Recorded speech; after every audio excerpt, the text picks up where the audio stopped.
MR.KOA. We need to talk. We need to talk. We need to talk. We need to talk. We need to talk. Welcome back to Me Talk. It was number 56. I'm your host, Mr. KOA, alongside Top Boy. And alongside. It's your boy Trezor, aka Poppy Trey. No, we're not doing that. We're not doing that. Not in 2019. aka the You're Toronto not Tiller. No. Aka the president of Faithful Black Man Association. I'll give you that one. But we're not doing Poppy Trey in 2019. That's staying. That has to stay. Why does he have to say? I'll think about it. Why? I don't even really use it that Exactly. tough, You know, but he it's just a part of the AKAs. So what is this Faithful Black Man Association? Let's tell us about this a little bit. I know what it's about, but for people who don't know what it's about, he's wearing a branded... Oh, I'm actually wearing it right now. He knows he's wearing it. That's a coincidence. He wore it on purpose, and it's okay. This is just my regular gear. I rate it, but for people who don't know, what is this Faithful Black Man Association that you've been raving about? Basically, and claiming to be. Basically, I just got tired of the slander, especially on Twitter, about how black men are unfaithful. And I was just like, yo, I feel like we need something to promote that we're faithful at the same time. Because it's kind of something where it's weird because it's positive. Like we're being faithful black men, but at the same time, something positive is so triggering to people. Yeah. That it's a conversation starter literally anywhere. All the people that have it say people ask them about it all the time. So you think people just want to fight? Yes. Yes. It's like, that's basically like me wearing a shirt that says, I love Jesus. And you being like, no, you don't. Remember You're that a time? sinner. Remember the time when you, like. It's like, why can't I now, though? Exactly. Mans can be reformed. Eh? No, That's what no I'm trying to say. changes. And it doesn't matter if I'm single. I'm still faithful. Wait, what? Yeah, I'm faithful. Faithful to what? To myself. Explain? You could be faithful to yourself by carrying yourself in a way that you would be proud of. Which is faith? Yes. What would It's be the faith. word you're looking for? How is this being faithful to you? Because I'm being faithful to my own values. You know, it's like I have my That's own fair. 10 commandments. Yeah. And I'm following my own 10 commandments, right? What are your 10 commandments? I don't know them off the top of my head. What are 3 commandments for Trezor? Thou shalt not cheat. No, when you're single, sorry. Yeah. Single, no. There's no cheating when you're single. So Thou shalt not lie. Okay. Thou shalt be a good person. Okay. Thou shalt not let people's bad mind daughters stress you out.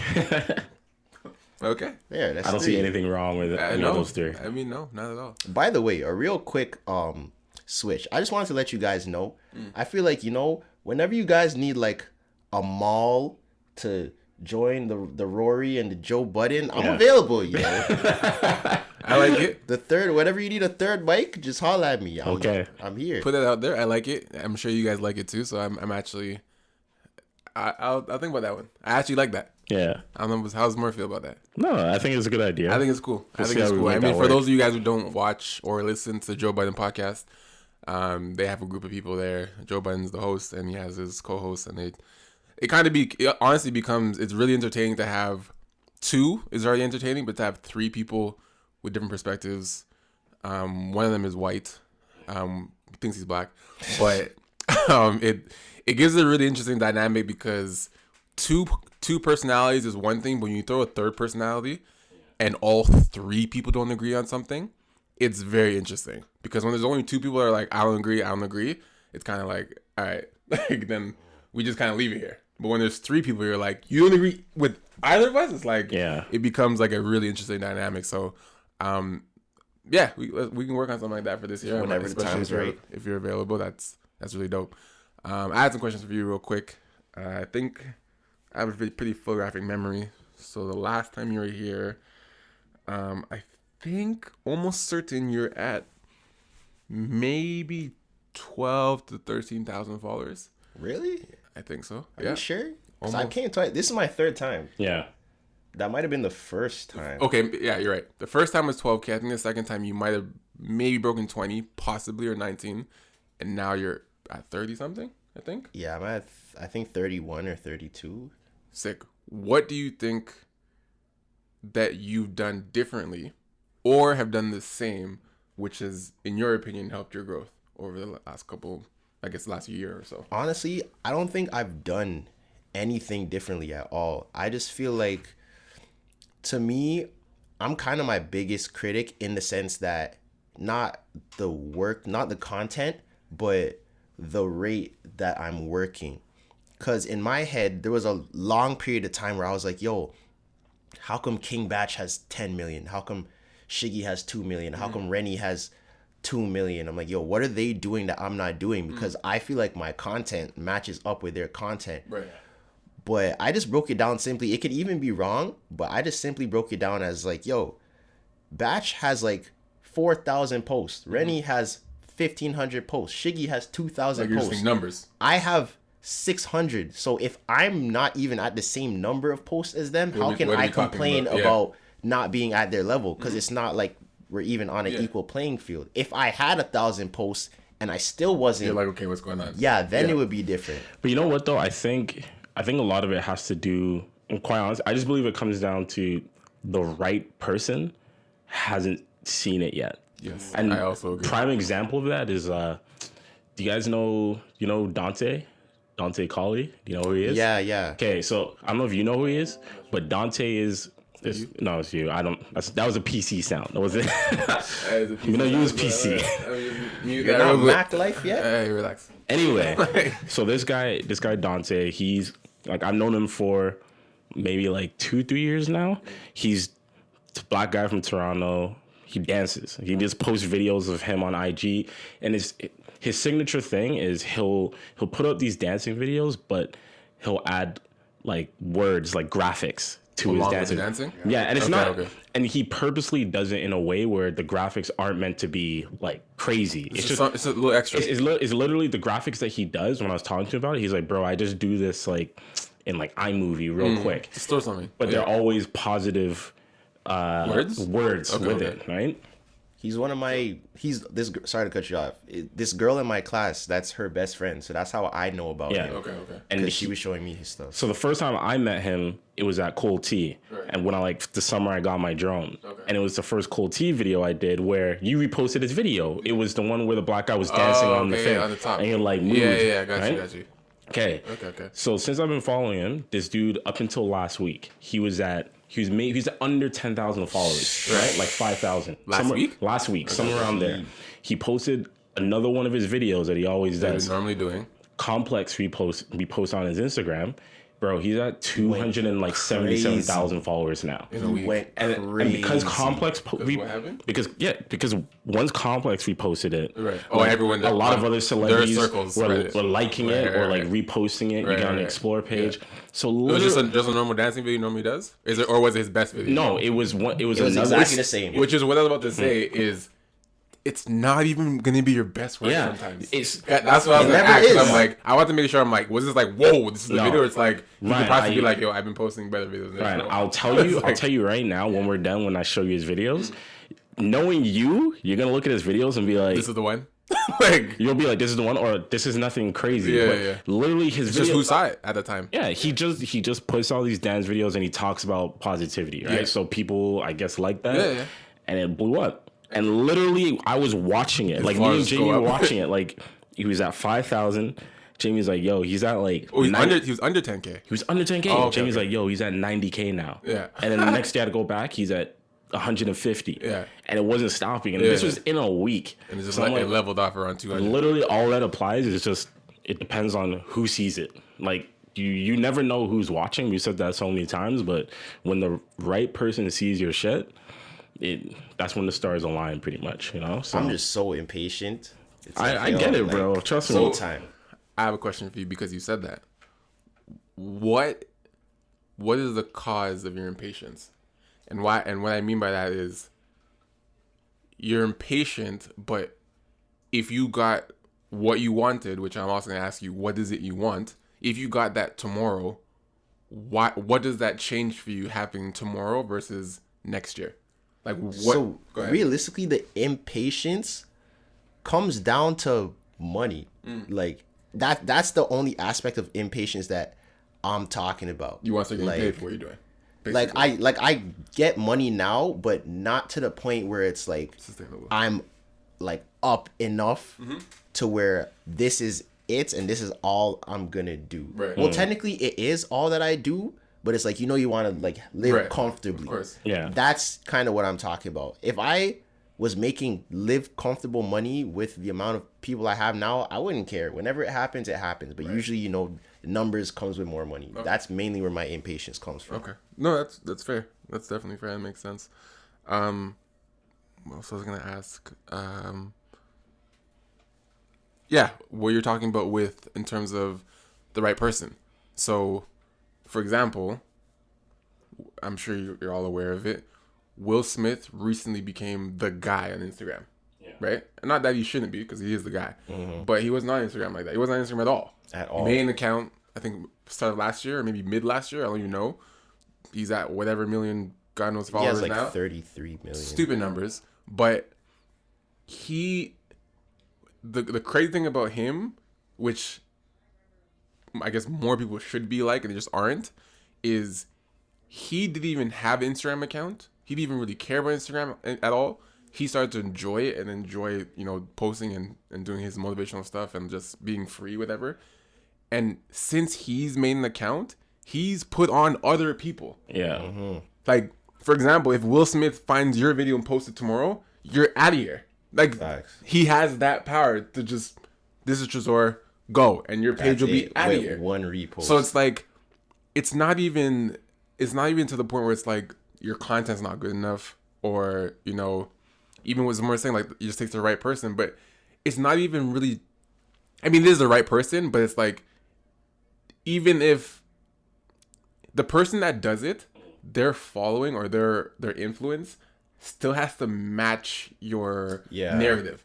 Because if Kim Kardashian might like your stuff, but her influence might not blow you this right way. You know what I'm saying? Like, so it's like if that Safari video you just did, if Complex touches that, gone. yeah, right? Right. Because I'm thinking, I'm like, okay, It's I not can just see, I can see Complex little. If Safari was like bigger in the eyes of Complex, they'd probably repost that because they'd be like, oh shit, this is really fucking funny. And right? Safari posted it, we'll take it from Safari. So Right. that's why it's not only does it come down to the right person, it just comes down to also, as Ryan said, it just comes down to the mood that person is in too. Because for all we know, there could have been a lot of times where that right person saw your thing and laughed like hard at it, but they didn't repost it, right? Because they're just like, I'm just gonna keep moving. I This know is that's hilarious, right? I mean, know of that's course. happened Yeah. because I just- people have told me Yeah. like that it's happened.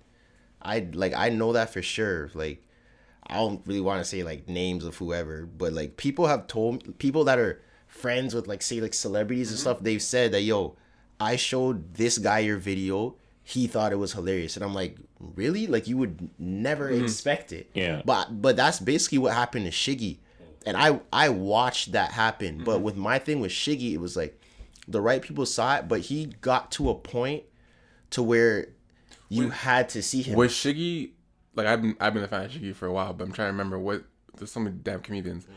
Was Shiggy the one that blew because Kevin Hart co-signed him? Nah, Who did Kevin Hart co-sign that blew after that? Haha Davis. No.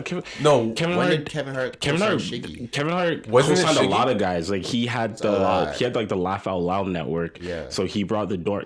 I think he did stuff with the Dormtainment guys first, and then because how did she get to his first mill? Someone co-signed Shiggy and people started talking shit and saying he only got to his mill because of such and such. No, okay. So what happened was, so he had obviously Shiggy before any of it blew. Shiggy had at least 400K or 500K already. on his own. yeah. That's what I was saying. Like, he got to that Yeah, position yeah. to where people could see him. The first thing that happened was he was doing the Stephen A. Smith yeah. impersonations. Right. That he got some clout off of that. And then when Meek came home and he did the video where he was like out the roof of the car singing Dreams and Nightmares, Yeah. Meek co-signed that, and then Rihanna posted it too. Oh, did she? Yeah. Okay. Okay. So that got him to an even bigger point, and Right. then the In My Feelings challenge happened Okay. Yeah. with Odell, and then that took him, and then Okay. that's how it happened for him. Question for you, because of your style and what we've talked about. I'm sure you're aware that some of the things that blew up Shiggy to this point, whether you got co-signed or not, some of the things are very gimmicky, or are you okay blowing up doing things that aren't you to get there? Because you know people are doing it, and you know goddamn well, and I don't know Shiggy personally, I've met him a couple times, but I don't know him personally, but I know the time I talked to him, like, first of all, Shiggy's a hilarious guy, but when he came, Aaron Lewin had a comedy show in the summertime, and he invited a bunch of comedians to come down here, and Shiggy was one of them. And I was downstairs with Shiggy and was talking to him, and Aaron basically said, like, oh, like, you know, we have a spot for you to come up and do a set, right? And he's like, Shiggy's not doing a set. He said, literally verbatim, the man said, nah, I only came here to dance. I'm like, like, you really just came here to dance? And I'm like, I didn't say anything. I was like, I'm just a fly on the wall chilling, right? But you know, go ahead. I feel what you're saying, but the thing is, with someone like Shiggy, to me, I don't look at him as someone, like, I don't think he'd be funny on stage. Funny, like, alone. He's not a stand-up. He couldn't be. Like, he's not he's a funny. He needs his camera. He needs his phone and time. His phone, yeah. He'll see a situation and he'll be able to make it funny. Right. But Definitely a lot of Instagram comedians, I don't think would work on a stand-up scale, right? Because it's very it's a small few. It's a completely different craft, right? Like, I don't think people realize how hard doing stand-up comedy is. I'm not even sorry. I'm not even saying that he needs to be doing stand-up. What I'm saying is he's so aware that, like, you're the dance guy now. Like, he's so aware that is his thing. That's why we invited you here, because do the dance. Do the Drake dance. He's like, sick of that now. I'm sure he is sick, right? But it's, I'm sure he is sick, bro. He But can't go out with that song being I played. seen a vid of him in Miami on the stage. They're like, do the dance. He's like, yo, like, chill. They're like, do the dance. He's like, did like a little 1-2, and he's like, all right, like, it's leave me alone. It's almost like the monkey. They're like, dance monkey. Like, that's literally what you become. So I want to ask you is, like, are you willing to do things that you don't necessarily believe are you? But if it blows for you, would you take it? That's it's a real ass question. It depends what it is and how serious it affects my character. Like, for instance, the Shiggy thing with Shiggy dancing, that's mad annoying, and I see how that is super annoying. But I would do that for the 2 mil. I would do it, but strictly just for the fact that, like, I know myself. And I know that after that blows over, because eventually it's gonna blow over. Like, now, like, today, people aren't asking Shiggy to dance today because no one cares anymore. Yeah. I know, like, I could tough out this 3 months of me being out every day and people wanting me to dance, even though I don't want to do it, for what I can do for myself afterwards. I feel like it's the people where they caught something random and blew off of this one thing and they don't have anything else, so they're sticking to this one thing, and they're just trying to create new dances, even like 3, 4, 5, 6, 7 new dances to keep being the dance guy.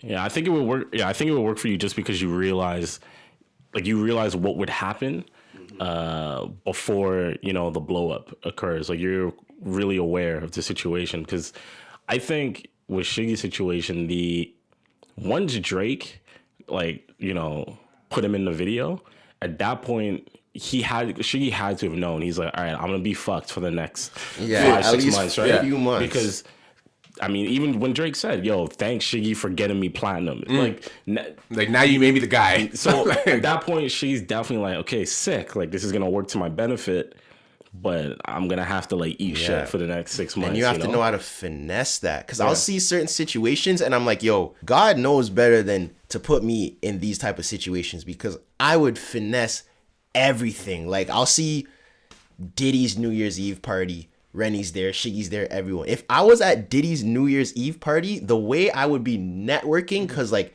Diddy's there, Cassie's there, like, Future's there, French Montana, everybody's there, from executives to those celebrities. And I know I wouldn't even have to try, just me being myself, I can make genuine connections that I could flip into something else.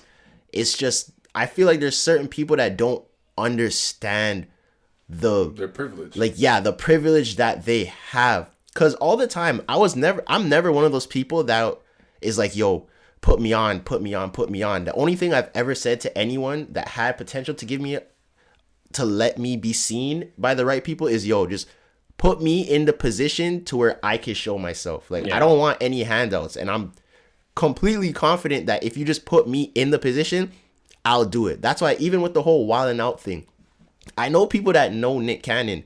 I've never ever once been like, yo, get me on the show. Tell Nick Cannon to put me on the show. Yeah. All I've been like is like, yo, if you can, just show him to me. And if somehow I can land an audition, that's it. That's all I need. Because I'll do the rest. Get me in the door. Yeah.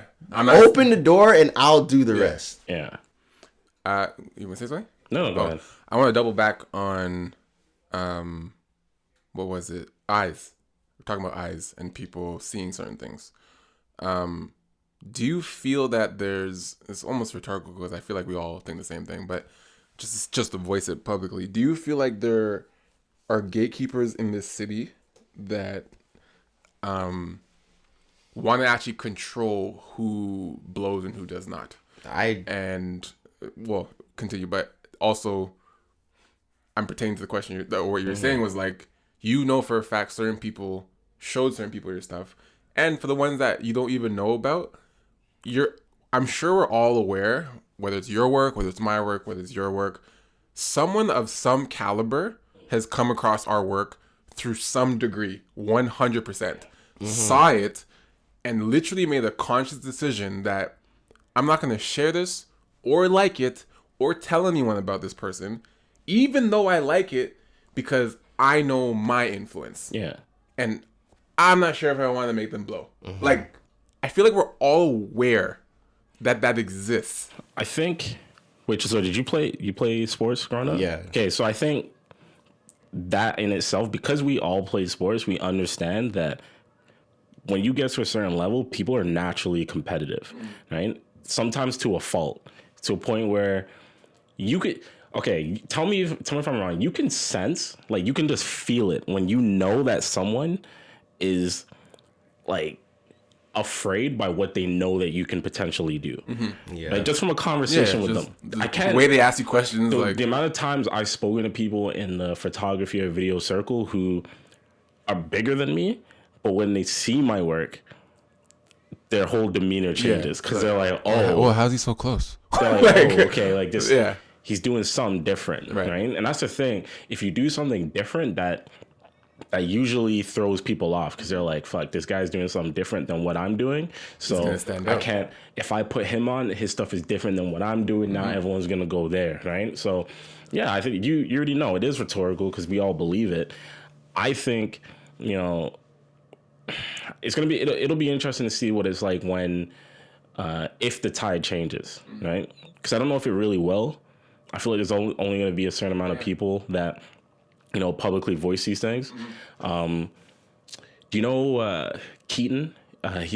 Dude from Vancouver. The white guy? Yeah. Photographer? Videographer. Super dope. Talked to him a couple of times, just online, but I only know him through Jamie. I guess that's how you found me, maybe. Okay. Yeah, and he posted some video today of, he's a guy that does like a lot of travel videos, right? And he reposted this guy who did another travel video, but he used rap music in his video. And he's like, this is so refreshing to see because everyone who does videography, like in the industry, whenever they do travel videos, there's a tropical house. Just watch next time you go on IG, you see it, right? Same tropical house with the same transitions. And he's like, I don't understand like why more people aren't doing rap. Yeah. He's like, this is sick. Like, why can't you do this? He's like, why can't you do this? And he put that person on for doing it, and then I followed the guy, right? And it's crazy to me when I repost someone or I repost people, and those people hit me up. They're like, yo, thanks so much for the support, blah, blah. I'm like, yo, if I like your shit, I'm just gonna repost. You don't have to thank me. You know what I mean? I genuinely find it strange. Like, to look at something, like it, and just keep this to myself. Like, I generally find it so weird. If I like it's weird. If I like it enough to the point where my immediate reaction says, I need to show I want to show. If I'm like, yo, Jamie, come here. Like, Kadeem, like Ryan, come here. Like, that's no different than me just saying, all right, I have show my timeline here. I have to share this because that's how funny I find this. Because I think people I understand it to a degree. Because if there's a bunch of funny stuff, you're not gonna go posting everything. But like, I feel like people kind of see their influence or clout or whatever it's called as currency. So they don't want, like, for instance, there was a long period of time where people were mad at Chris Brown on Instagram because I don't know if you follow Chris Brown, but he's always reposting videos, Like, right? yeah. All the Like time. fans and stuff. Yeah, Yeah. of fans. But he would never tag them, like, ever. He would remember never that. tag them. Yeah. And people are like, yo, why aren't you tagging him? And he's like, yo, do you see how much followers I have? Do you know who I am? If I tag He actually responded that way? in a post, he was like, okay. yo, you know who I am. He basically said anyone that I tag is gonna blow. So I'm not about to just be throwing tags out there. Yeah. So, like, I kind of see where he's coming from, but at the same time, it's like, yo, if you like it, And you're using it. It's not just Yeah. like I like it. It's I'm putting it on my page. But you guys aren't gonna know who that is though. I don't know. Like, that's the part that I don't get. So, well, you said you get to a point. yeah, I I don't get understand. it. I don't get it. No, I don't get it to any point. No, And I just understand when it's at that point where if you're someone like Chris Brown, where you Why? literally Okay, post why 100 though? people a day, Why is just that? because Go ahead.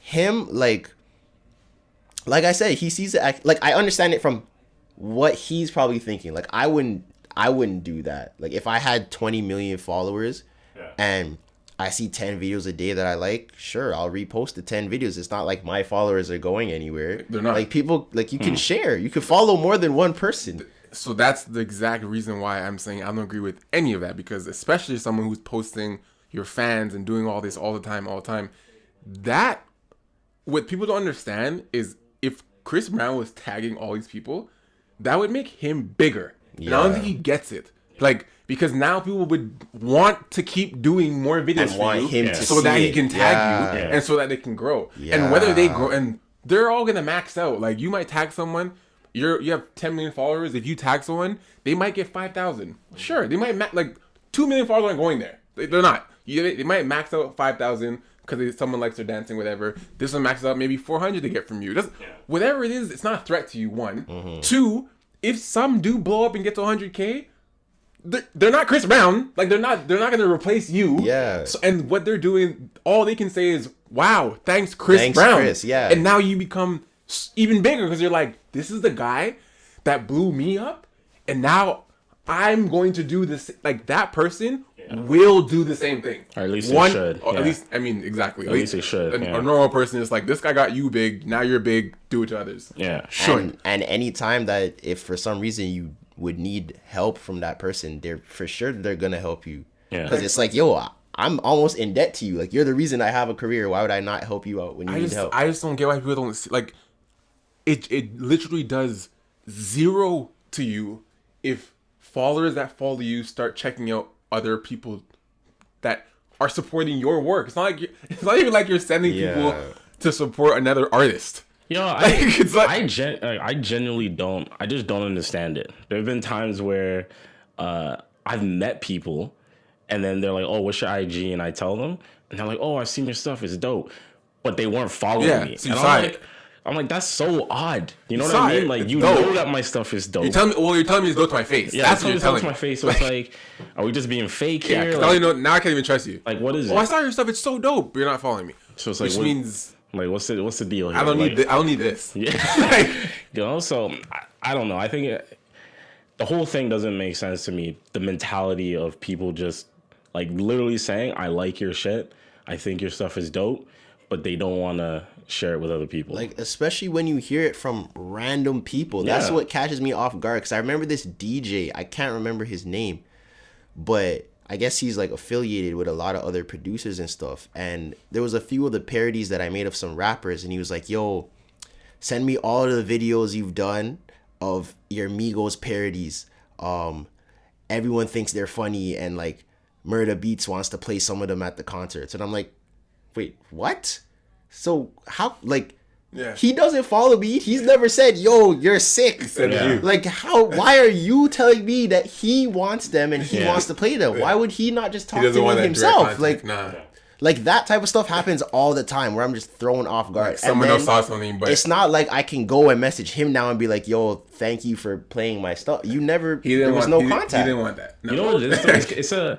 It's just like an attitude thing. Like, Yeah. you know, I hate to use a word, but it's like a stush kind of thing. Mm. You know, people get to a certain point and they're like, I can't associate myself with the regulars. with certain people. Yeah, yeah. So can't really say shit. And I hate to feel like I'm always shitting on Toronto, but it's really a Toronto thing that I started to see. It's a global thing. Yeah. But just where we are, like obviously you have to start in your city to take over the world. And it's where we are, it's kind of harder to get out of that, to get to that point than other places. Like people tell me all the time, yo, if you were American and lived in America, you'd be famous by now. And I completely believe it. So that point I agree with, but the point I don't agree with is the starting point saying it's a Toronto thing. It does exist in Toronto, but I'm sure there's people in every single state that feel like the people in their state don't support them. Oh, for Or the sure. people in their state don't Yeah, support I them. mean, For like sure. honestly, But if you lived in like New York for long enough, you'd probably You'd be like, yo, New saying- York probably ain't saying- shit. These guys are like, you'd feel the way everywhere. Cause I met dudes in LA, I met dudes in Miami who tell me the same thing. Like people ain't shit here. Like Everyone says that about their And I'm- own city. Yeah, and I'm like, bro, what? Like when I came here, everything was blessed, right? So I don't I think people where you're from just like it's different. Like The people only- where you're from don't really. the only thing is, which makes us different than, I guess, let's say U.S. places or you know, other cities out there, is that we similar to the Raptors, let's say. So the Raptors are the Canadian team, right? They're the Toronto Raptors, but essentially they're playing for Canada, right? They're Canada's team. You know what I mean?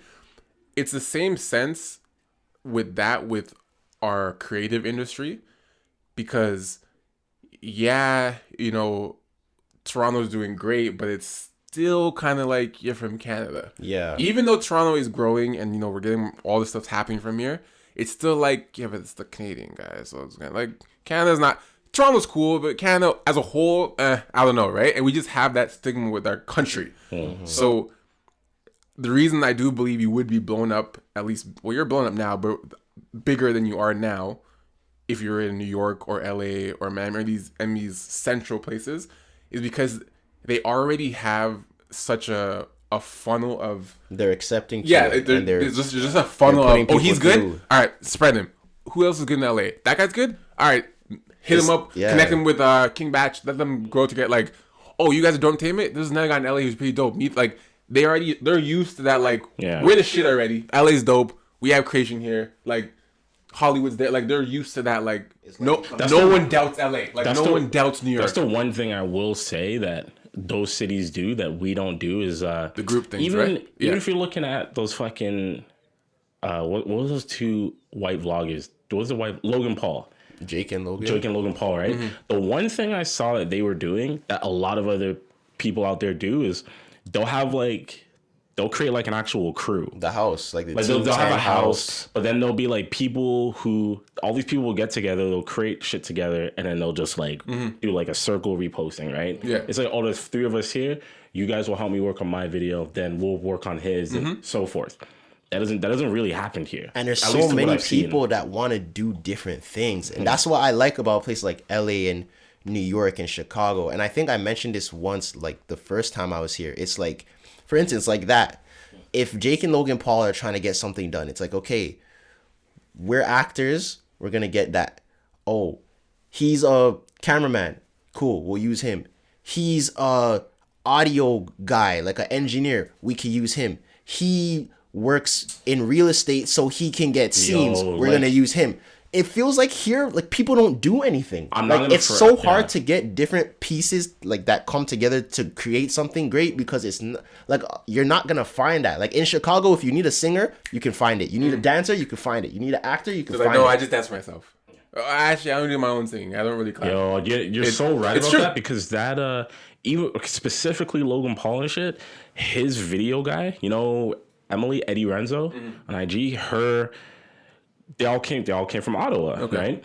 And the guy who does most of Logan Paul and all those guys' videos is a man from Ottawa. Okay. It's Asian dude. He moved out there like when he was 20 because he just wanted to do the LA thing.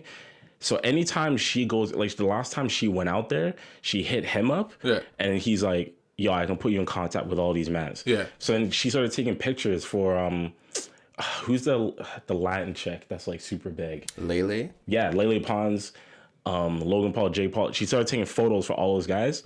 then her feed started blowing up, right? And then she came back here, and she still finds herself doing more work back in the States than she does here. Because they're serious about their stuff too. I think that matters too, because the quality is going to be better. It's like, I can probably get one of my friends to hold my camera while I record. But if you're a videographer and you know what is going to look best where, that same video that my friend held the camera for could look way better if you actually know what you're doing. And obviously, like, your friends are trying to help, so you're appreciative of it. But it's like when you have someone that knows what they're doing and they'll be like, actually, like, stand over there, like stuff like that. All those little things make such a big difference in the creative industry that a lot of people don't understand. And those people have access to that. Even if it comes down to simply just like population, where it's like you just have a bigger odd of finding someone who does this because there's more people, or I don't know. The only, like we were saying about the group, the only group that I know of personally that's doing the shit you're talking about are these guys from Ottawa, which is Dej Design, which is my boy. Yeah. It's your boy. His name's Sean. He's a friend of mine, and I don't know him personally, but Wolfie, he's probably the biggest one of them. Yes, So Wolfie's Wolfie, isn't Wolfie in LA now too? I think he moved. To I think LA. He's over there with those guys with Rice Gum and all but those guys. they're all a group together in Ottawa, and they basically all blew up.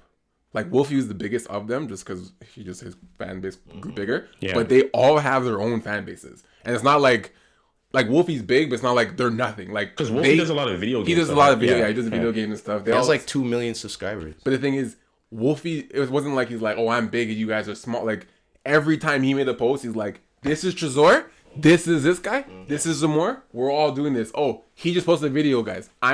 Don't touch any of my videos until you go watch this guy's video. And it's so, like, they're so blatant with it. Like, I love these guys. Like, because it's like, this is the shit people are supposed to be doing. And they're so disrespectful to the point they're like, I'm not dropping my video until all you guys go like Zamor's video. Like, they do shit like that. I rate that. To the point that, like, sick. they're like, okay, fine. So all Wolf people, they go watch it. Did you guys do it? Comment and like, come back here and let me know that you just followed Zamor. And they're like, I followed him. Okay, cool. I rate Videos that, come out. He drops a video, then you'll drop a video like Trezor, and you're like, I'm not dropping my video till you follow Ryan. And that will, you have the control. We have the control of our influence. Like, because what's going to happen, some people won't do it. Sure. But if you're always acting like that and always doing that, you can only ignore me for so long. Yeah. Until you're like, okay, fine. Like, even if you do it just because fine, I said so, you did it. Yeah. And you might end up seeing someone you like, and you probably will, because I'm not just endorsing random guys like the guys I work with. Yeah, that's what Batch and them. That's what. Yeah, exactly. They all have skits. They do skits together all the time. Skits with each other, revine each other, and then everybody is just coming up. It's so simple. Yeah, that's why I've always been like, I don't even know if it's necessarily wanting to be in a group, but I've always wanted to do that type of collaborative effort with people since I've been young. From when I started YouTube, originally on YouTube, I started a YouTube channel with me and my cousins, right? Yeah. We were calling ourselves Road to Fame Entertainment. They just weren't serious. Like, it was literally that simple. They just weren't serious. But I knew you can't make and you can't make someone serious. But I knew that, like, yo, a group, it's way easier to get things done as opposed to by yourself. Yeah. But you just have to, you do what you have to do. You gonna say something? You starting questions? Yeah, we started questions. Right. Go ahead. Yeah. It's funny. So last week's episode, when we were talking about keeping things 100, one of the examples we brought up, and this was before the documentary came out, was R. Kelly. We talking about how, like, people weren't really keeping it 100 with R. Kelly leading up to the whole situation. We were saying how, everyone knew he wasn't really shit, but they kind of turned a blind eye because, he put out some music, or they just, never wanted to get over it. So obviously the documentary came out. Did you watch it? Yeah. Did you watch it? Or you like, what are your opinions? We didn't talk about it. So like, we haven't talked about it. I know it's almost timely now, but we haven't talked about it, so I'm sure you guys want a perspective on it. So here are just some facts. I'll just lay the facts. We don't have to go too deep into it because you've seen it. I don't need to go through the stories. But the facts are I can say all, if not 99% of the people that he did these things to, the people, I should say women or girls that he did these things to, were black. Yeah. All or 99% of them were black women. Another fact, the music that R. Kelly was doing, it was almost genius-like because he almost found a way to tap into both religious and, you know, the rap, drugs, money, sex crowd simultaneously. Yeah. Like, which no one does. No one does like, that. Which, like, you're one or the other. You can't be both. Yeah. And we allowed him to do both. Yeah. Which made it very tough to kick this guy out of here. Because it's like, you let me jump in both circles, so you guys are going to fight each other. Yeah. Another fact is that R. Kelly is not the only one who's been famous talking to young girls. So, not to say what he did was right, but he's not the only one. He's just, right now, he's the target, and it's easy. Yeah. I'm not on his side. I'm just saying these are facts. There's other celebrities that have been talking to young chicks for years. Elvis is one of them, if you don't know about that. So, the last fact I'll say is we have an issue where we determine when we want to pick and choose, when we want to separate the artist from the personality. Yeah. And it's inconsistent to the point you're like, this, if you do this, I don't want to fuck with your music anymore. But if you do that, okay, I'll allow that. Because I don't agree with this, but that doesn't do your music. Yeah. But, oh, you did this? Oh, now your music. Okay, now it's so inconsistent. Go ahead. Yeah, because, you know, I said it last night at Marlon's live show, right? I was saying, like, at what point does the cancel culture become, like, a council culture? Where, like, you really try and determine, okay, like, who is it we're actually going to cancel for valid reasons? And then who is it that has been canceled, but we're willing to see if they're going to improve at some point in the future, right? So if we just sit back and look at who has been canceled, like artist-wise, who can we use a recent example? Okay, the rate at which people canceled Kanye, I think people should have canceled R. Kelly. Long time ago. Easily, right? But like, for whatever reason, that never happened. Right. And it was crazy. The stuff Kanye has done is not even close. It's not even close.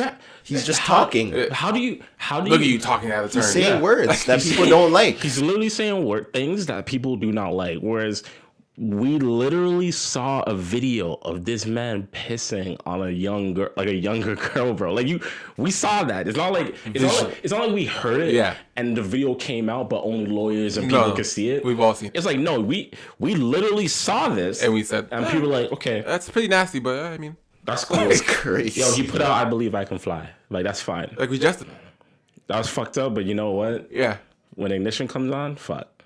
It is what it is. So we'll ask you, because we've kind of talked about it a little bit, but do you feel that, like we talked, do you know what happened with Chance the Rapper? How? So he had that interview where he basically admitted, like he said, a lot of the victim stories I didn't listen to or believe, and he's like, I honestly think it was because they were black women, right? He had this interview with I don't remember the interviewer's name, but it was years ago. It was like 2-3 years ago apparently.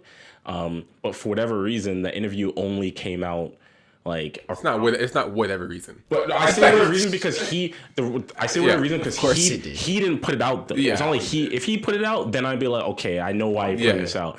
But it was the outlet, they put it out, and then even the interviewer had to quote the tweet and say, like, just so you guys know, this was years ago, right? Like, he acknowledged this years ago, but people were trying to come a chance. They were trying to say, like, oh, you're only saying this now because you're trying to save yourself after working with R. Kelly, and he's like, fam, I said this a while ago, right?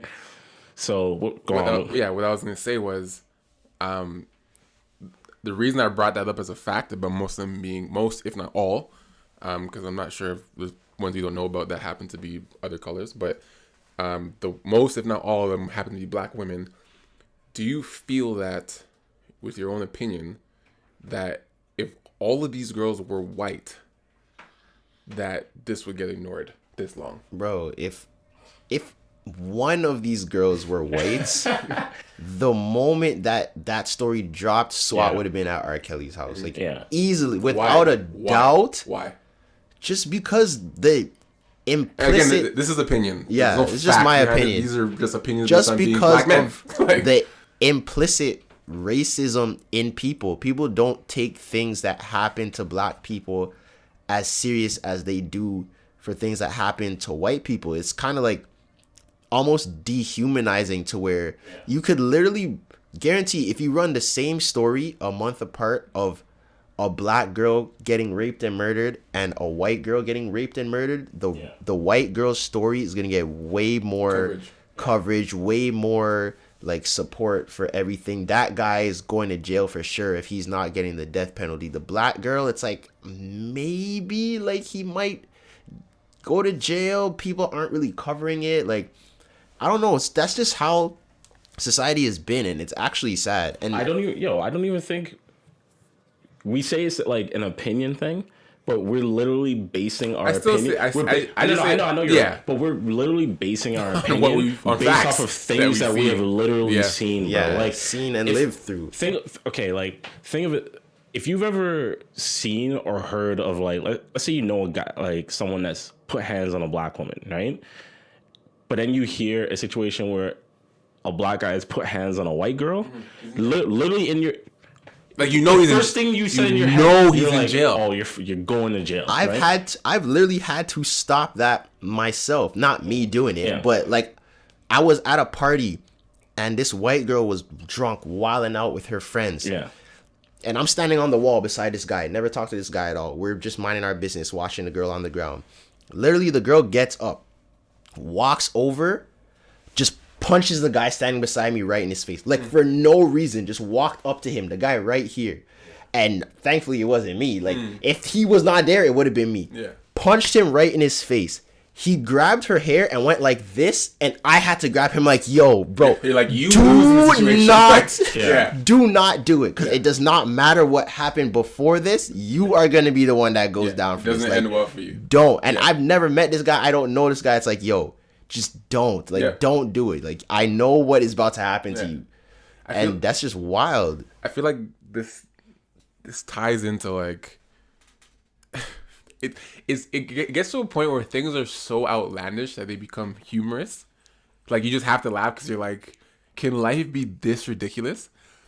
And it's like the situation where they're like, okay, there's these mass murderers, right? Yeah.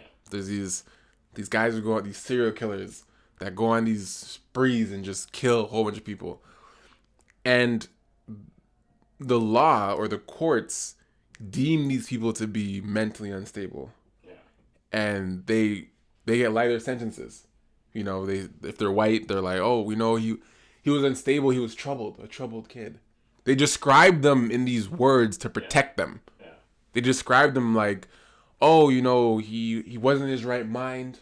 You know, we caught him and he was unstable. He wasn't. You know, we tried to subdue him and calm him down. Like, we don't get chances. Like, there's like, these guys go on killing sprees. Like, do you know what a spree is? You know, you go on a shopping spree. That just means you're like effortlessly just splurging on anything.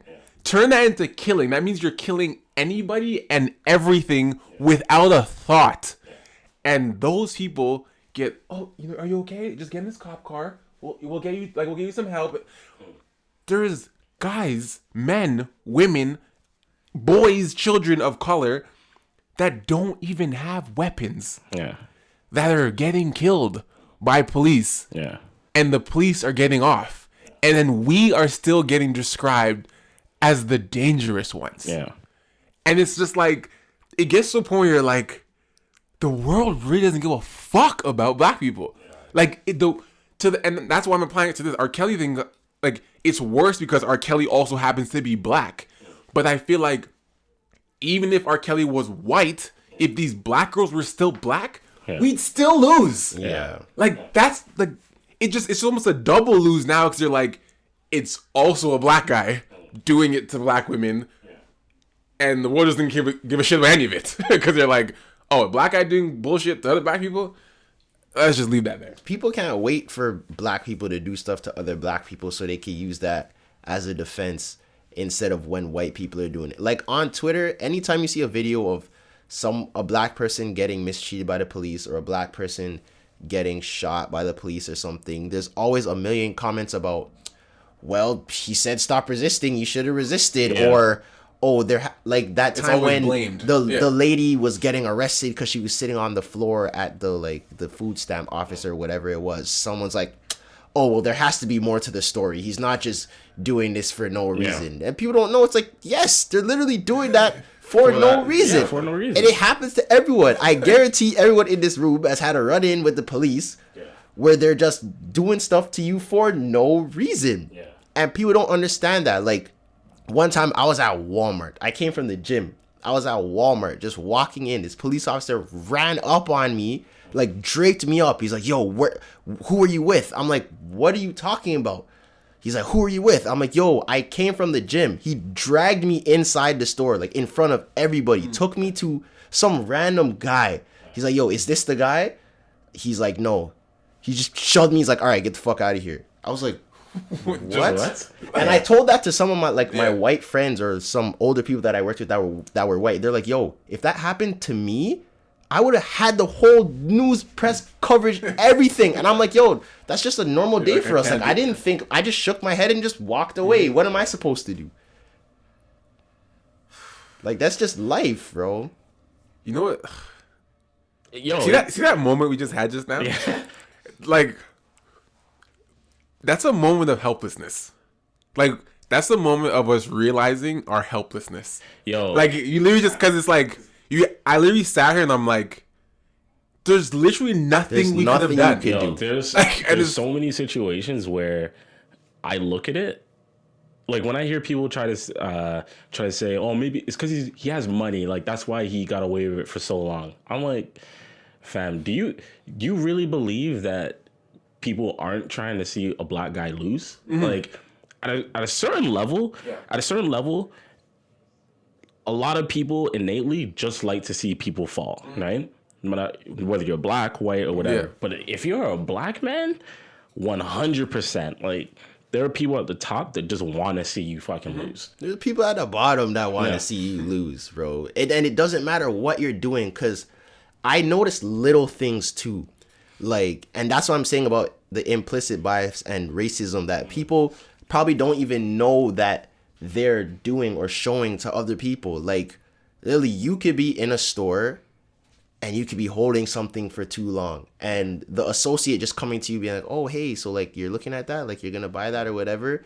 That may seem harmless to them, but it's like, if I were white, you wouldn't even have came over here. Like, you don't care. Yeah. Just little things like to just push your buttons. People do to black people all the time. Yeah.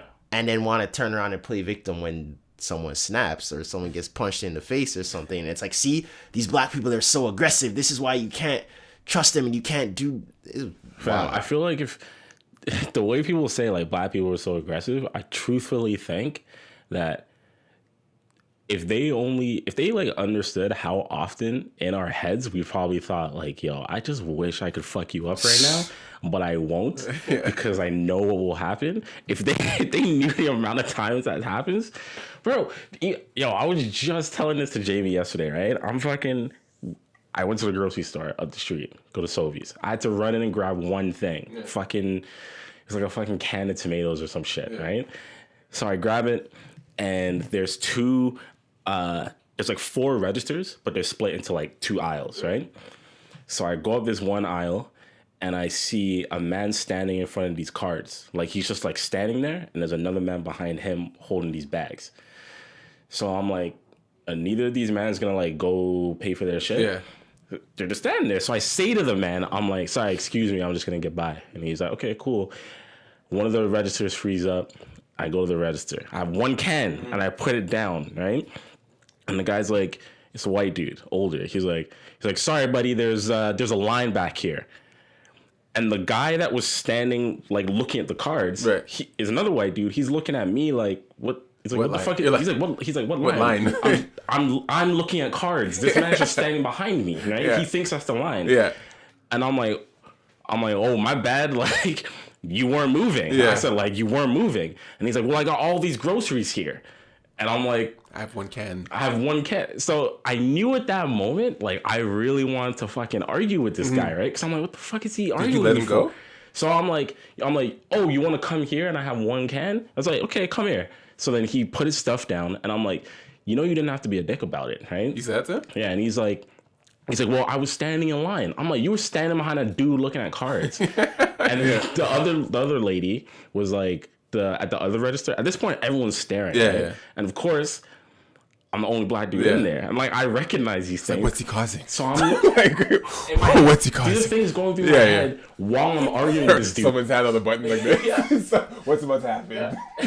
As I'm arguing with this dude, Yeah. I'm analyzing the fact that, like, yo, I'm the only black guy in here. Yeah. So if I even just raise my voice a little bit more, Irate. He's irate. I'm angry now. Yeah. So the other woman at the register, she's like, next customer in line. There's no other customers. So you I literally went. take my can and I pay for it. Yeah. And then I leave, right? And I'm just like, yo, this fucking guy was really pressing me when I had a can. I could have paid and left by the time he walked. It's not like you push the cart by. I'm like, excuse me. If I push a car, I would have understood. Yeah. I would have understood his frustration. You literally came like, you're like, this is all I got, man. Yeah. Yeah, but I got all this. At that point, literally those types of things, and it happens to all of us, it's just comical. Like, you have to laugh. Bro, I remember one time my mom left something in the store, and I was outside of Freshco. And I was running back into the store to go give it to her. And I was running past this guy, and it looked like his mom pushing their whole cart of groceries, right? Yeah. I was running by, and the guy saw me run by and, like, put his hand over the cart of groceries. And I walked, and I was like, You think I'm gonna steal did he think I was running by to steal the food out of his carts? Like what is wrong with you? Yeah. Like, really? Like, it's that deep? Yeah. I'm running by, you have to put your hand over your... I don't want your tuna sandwich, bro. Like... Yeah, it really makes you wonder, like, is the hate for me that strong that you guys... I don't want to say you guys, like, that certain people in certain races are that fearful of us for the most mundane things. Like, is it, and it's so subconscious now. Like, I don't even think that guy realized he went like this. Exactly. Like, I don't, and like, that's the scary I don't part. even think I think he was just like, oh, cover. Like, you know what I mean? Like, just normal response was like, black man running, my carts, okay, don't want to steal anything. Oh, okay, cool. I was good. You know what's the flip side to this? Remember when we were talking about Jordan Peele? Like, his experience writing, like, this guy wrote Get Out, right? And people were trying to question, like, whether or not this guy can really talk about the black experience because he's married to a white woman, right? But it's like, fam, that whole movie was like literally his life and a lot of our lives, right? But what's even scarier is when you're around people who aren't black enough, they start to look at you like you're no longer black. You understand what I'm saying? Like, they forget. There are times where they forget. Like, there's no more stereotypes around you anymore. No, but not in a good way. Where it's like, you hang around them so much that they forget your blackness. So then sometimes you'll catch them saying shit. Or they'll just talk normally like you're not black around them. Yeah. You like, I know you've had to see you're like, those that's situations. how you really feel? Oh, I mean, not you, Chisor. And you're just like, you're like, yo, like, this is how some of these people really think. They're that comfy. They're like, oh yeah. They forget. Oh yeah, bro, you're black. I'll never forget this, right? In first year of university, I'm at Mac, and I meet this girl this one semester. We're in like a lot of the same classes, and we all had the same group of friends. It's a white chick, and I remember her asking me, like, it's like, she's like, you don't get offended by like black jokes, do you? And I was looking at her, I'm like, ask me a and I'm like, what the, I literally said to her, I'm like, what the fuck do you think? I was like, why would I not get offended by that, right? And part of the reason it offended me is because I understood at that moment, I was like one of the few black people she's actually had interactions with. And because of that, she then felt it was okay to go back to like regular programming, right. You know, as if I wasn't there. And I'm like, man, like, this is really how a lot of people think. There are people at our big age that have had no interaction with black people. Yeah. That's actually like wild to me. Like they see us, but they just don't speak to them. Had no interaction whatsoever. It's wild to me when I meet people and then they don't have to tell me for me to know The vibe. It's like, oh hey. I'm like, I'm like your first black friend, right? Like I'm that guy to you. That happens to me all the time. That's been happening to me since high school. Like since I played basketball, but I was also in the arts program. Yeah. So it's like I was around the mandem, but no one's in those programs. but I was around the white people too, and those two groups didn't really mix. Like I was a person that kind of crossed over, like and let them meet each other. There was a bunch of times when white people are asking me questions, and I'm like, "Are you like serious?" Yeah, and they're dead ass serious. And they're serious, yeah.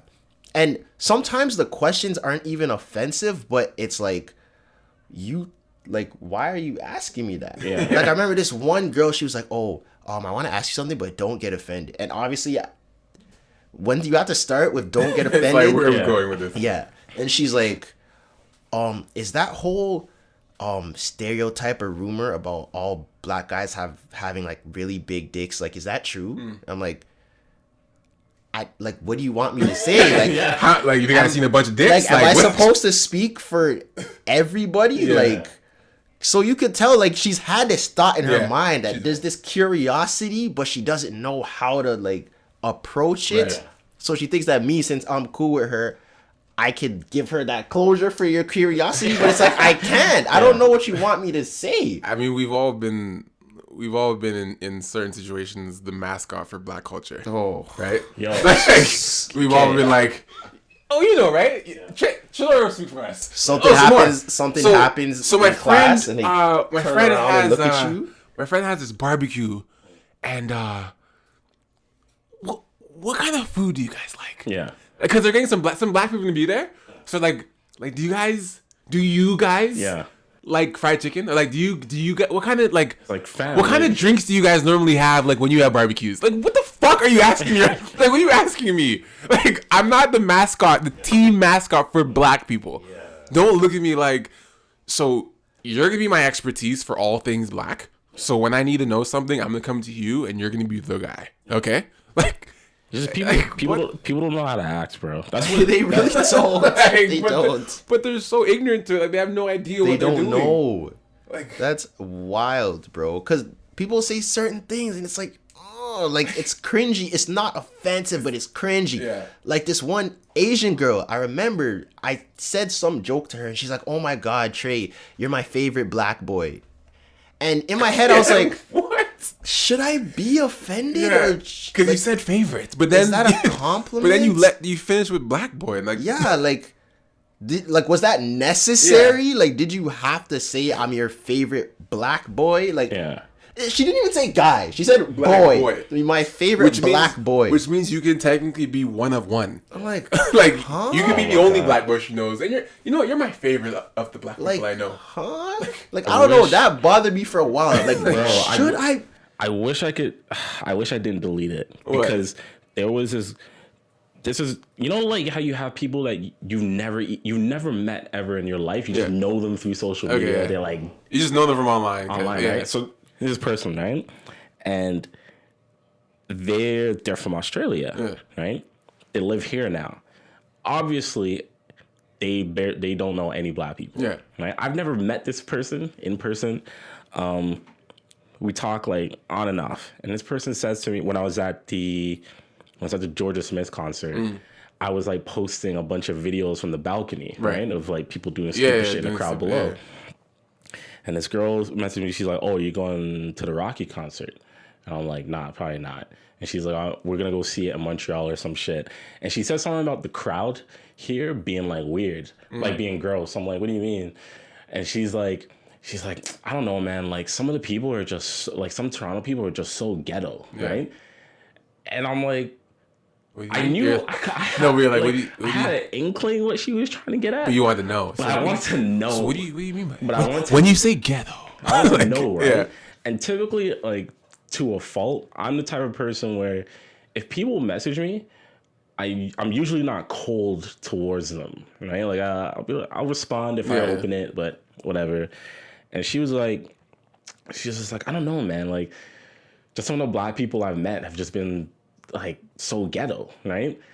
And I'm remembering this girl, everything she knows about black people is like what she has seen Just online and media, Yeah. like everything. Then she actually meets black people in person and she's projecting these thoughts onto these people that she meets, right? Like she doesn't understand black mannerisms. Yeah. So I've been around white people when if I like instinctively like kiss my teeth or something, they're like, that's so weird. That's so ghetto. You know what I mean? I'm like, no, that's not culture. That's not ghetto. That's just what we do.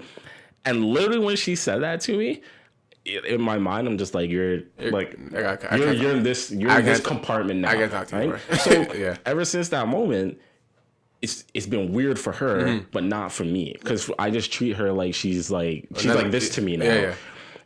And I know that she knows something's off, but she can't pinpoint it, right? And because she doesn't actually know what did it. She doesn't know what did it. And I'm like, you'll understand maybe like 5 years from now when you like accumulate that knowledge. Yeah.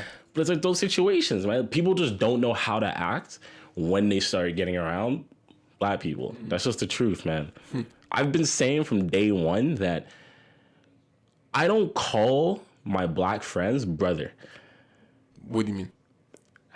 Let me ask you something. know what you mean. Let me ask you something. Anytime you meet a white dude who doesn't know your name, like, what's up, brother?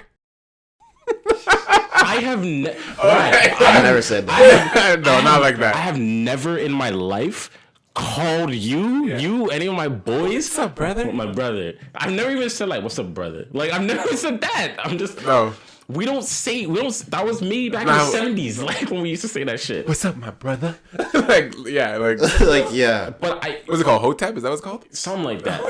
It's these little things that as black people we notice that other cultures do, and they don't know that they're doing it. It's forced. But literally every white dude I've ever contacted with in my life has called me brother. It's so nonchalant, like, hey, brother. Yeah. Like, hey, brother. You're like, please don't.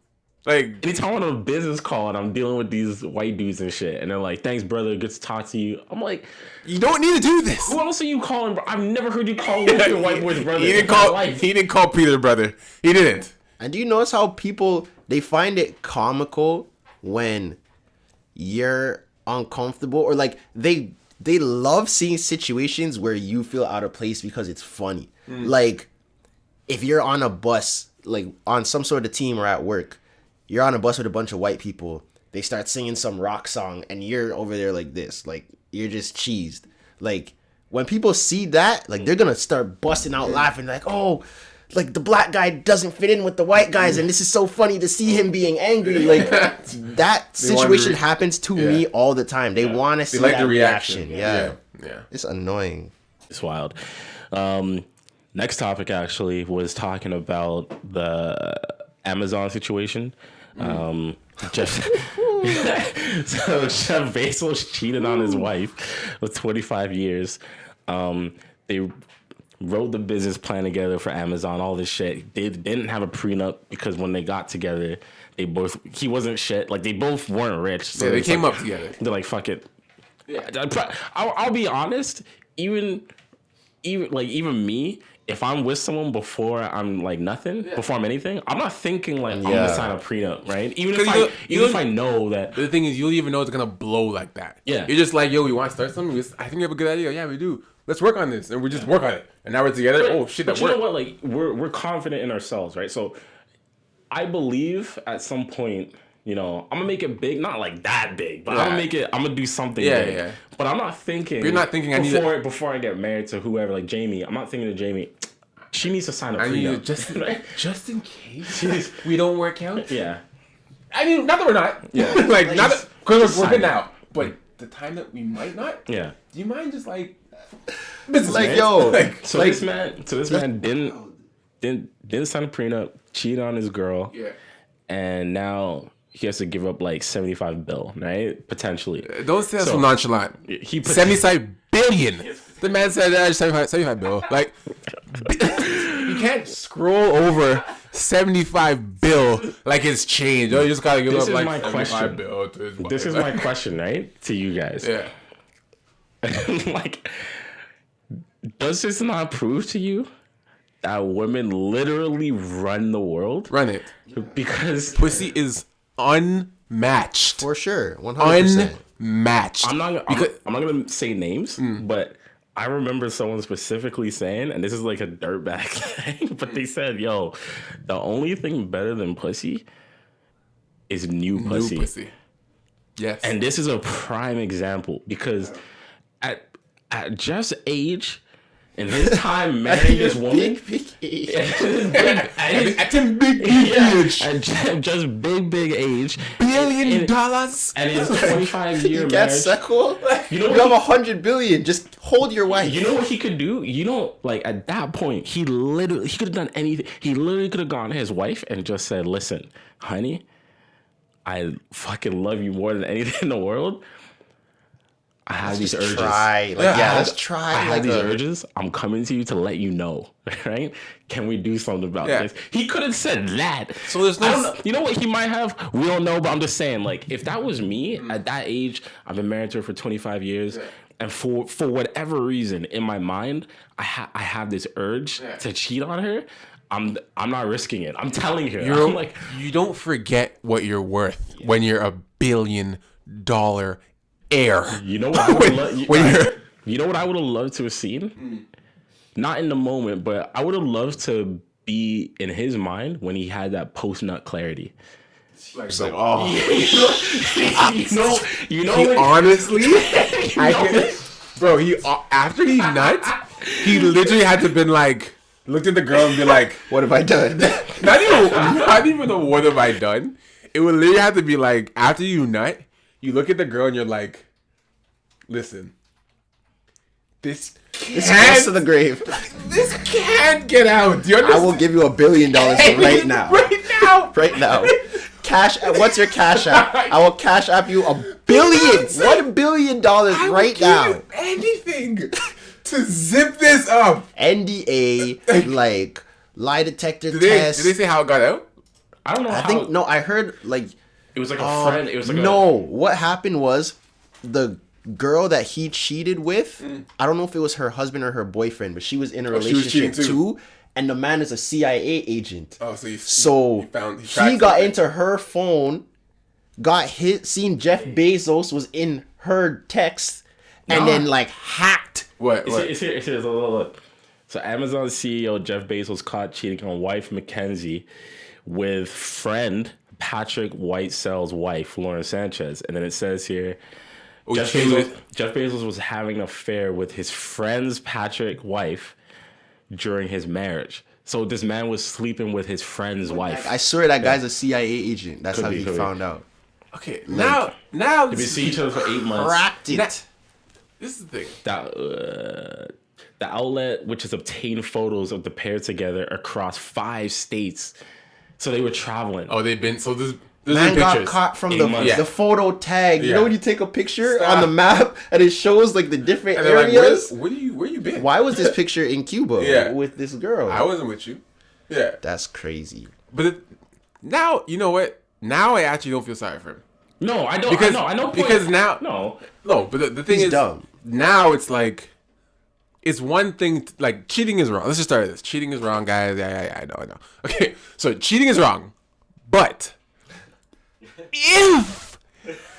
if you're gonna cheat, not your boy's girl. Come, you're a listen. You're a let's billionaire. just You put can this get the let's- highest class escorts in the world just, like, who let's- will hold it down, not say nothing. And you want to go to your boy's ting? For like what? how much heat do you want to play with? like, It's not even just the fact that he did it with his boy's wife. It's also how blatant he. Look, if you you're traveling. If you- what are you doing? they saw him, What are you they saw him doing? across 5 states. He was trying to get caught. That's what. Why am I was traveling with your trying to wife, Trezor? That's wild. Like that Why are is we traveling? wild. Why did we both agree to like? Oh, so you want to go to Asia? And she's like, yeah, like together, just us. Like were they friends while this is happening? Yeah, so They had to be. so So, like- literally, like Jeff and his actual wife were friends with The other couple. right? Like they were friends, and Jeff ended up sleeping with his friend's wife Like, for it's not- 8 months. It's not like a stranger. Like you went that tight. A black billionaire wouldn't have done this. He would have had way more There's sense. no way. He would have just hit up like Pinky or something and got it done. Why am I going with your wife? Like, yo, we're going to China And traveling? and I'm hitting you like, yo, like you're good. I'm going on this business trip real quick. Like, I'll catch you in a week or so. There are mans who I was work about for to- fucking FedEx about to say the same thing. who never get caught. I was about You know what I'm saying? to say the exact. I'm like, there are mans working for pennies that know how to swindle girls through their crib. But like, it's You're Jeff telling Bezos. You think he got any things before he became a billionaire? He doesn't know the game. He doesn't know how it goes. This is true. This is true. This is true. That's This a is very- a fact. that is a- He's excited right He now. got greedy. It's like, that story with the dog with the steak, but it saw itself in the water and wanted the other steak, so it dropped its steak to try and get the other steak and lost the that's right. steak. Okay. Yeah.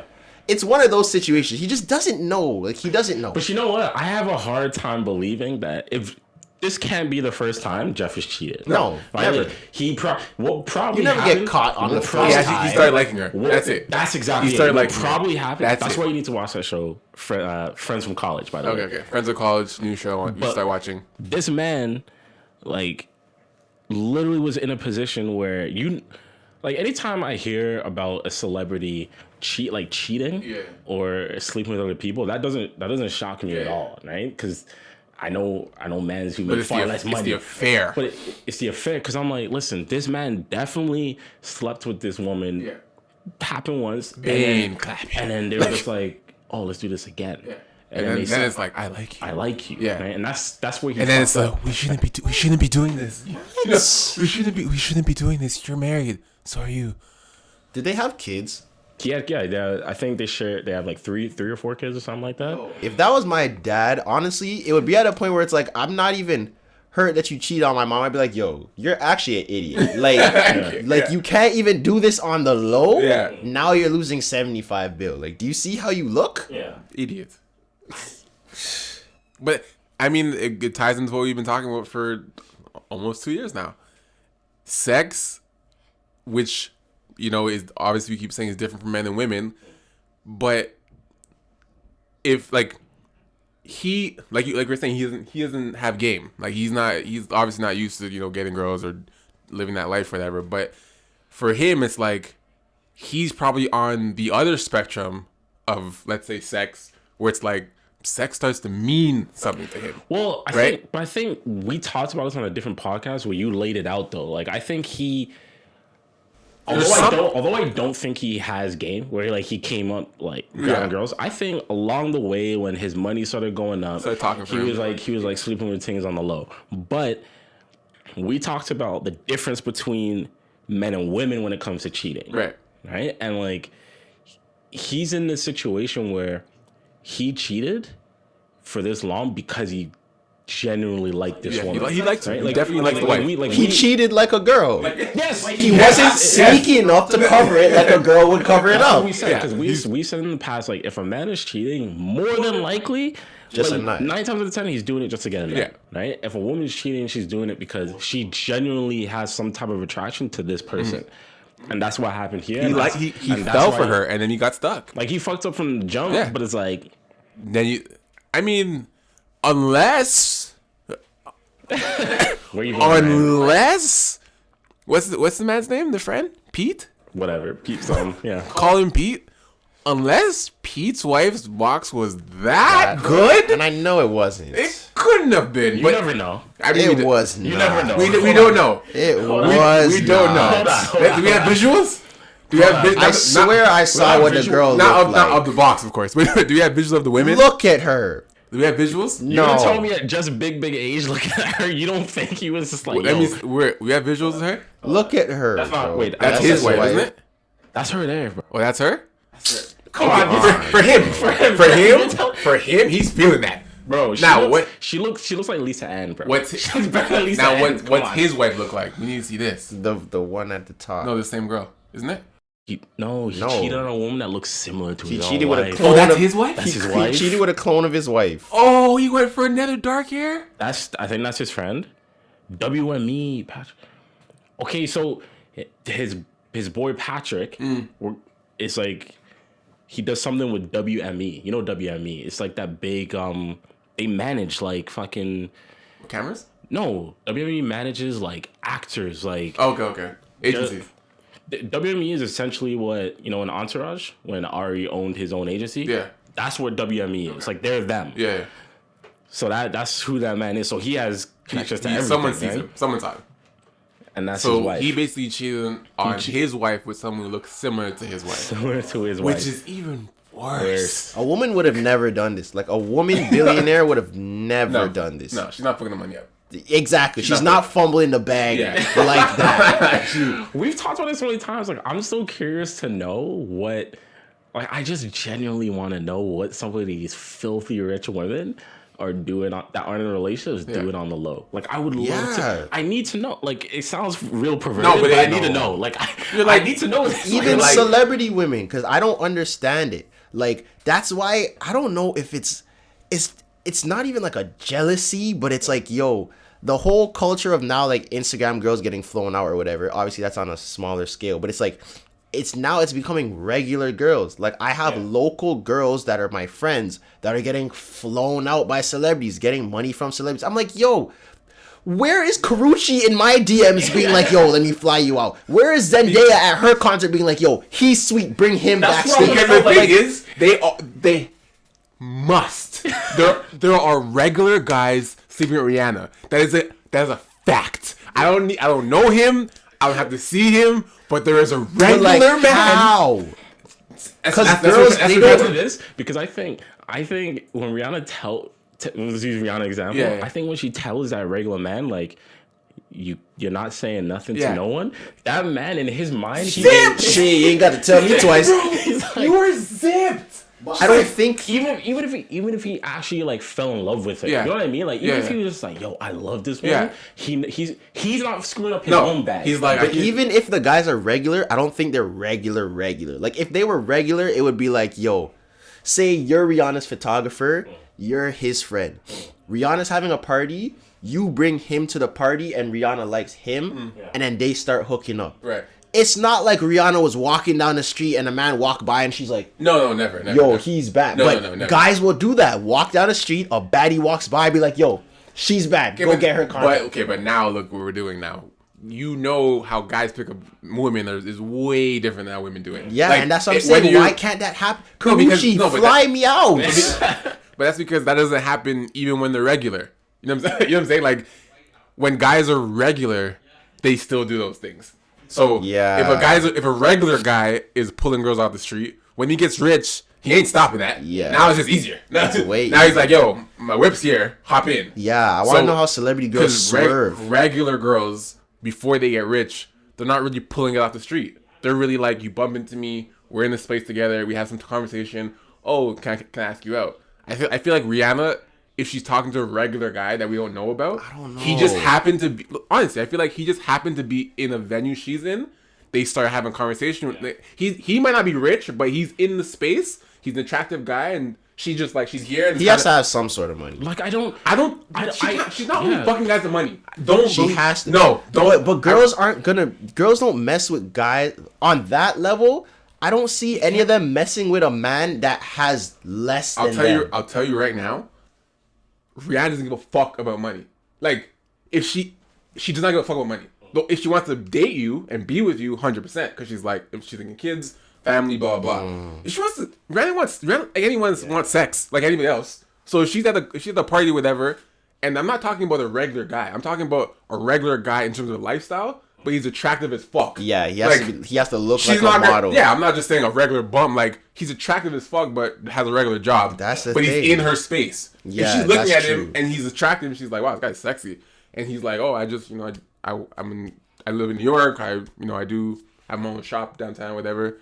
But she's looking at him. She's like, wow, like, you know what? Like, here, I have my number. Like, we'll talk later. She's fucking him. That's true. She's not wiping him. You're not, no pictures. No one's seeing us. But you're coming up. Like, that's the thing. We'll talk later. So I guess what you're saying is there's a quality standard that you at least have to meet, even though you're normal. So that's probably the only way we're different, because rich men don't give a fuck about the standard. They don't care. Rich women, they're like, if I'm gonna fuck this regular man, he has to be sweet. Yeah. Like if I'm gonna like risk you stealing from me, because like all Exposing that me, comes from like- like if I'm risking you stealing from me, exposing me, whatever, at least you're butter. Then I'm like, if that gets out, it's like, well, yeah, I fucked him. Yeah, Guys, guys, guys Yo, don't like I care. said, this is bro. something that I've been wondering since forever. Like we all have like a celebrity crush. Like there's someone that we think is like fine. If they pointed us out, we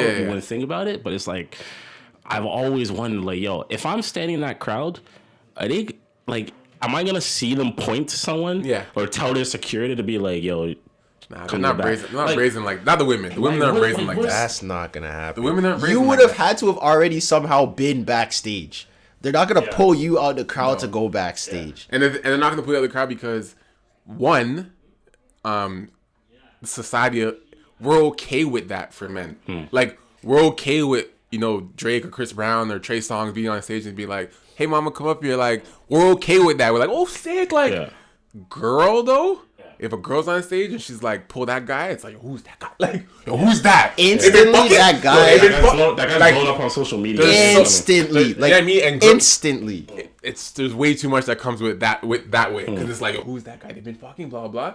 If Now Drake, you're on TMZ. If Drake or Trey Songz brings a thing on stage, you're not like, yo, they've been fucking for. Who is it? Why you pull her? He just pulled a girl. Yeah, it's just a a girl next- brings a guy. It's like, yo, who's that man? Yeah. Who did Rihanna just pull on stage right now? He was touching my shoulders. Do you know how and many she said, people "This like one?" want to be in that position? Bro. So you're instantly a star. Yeah.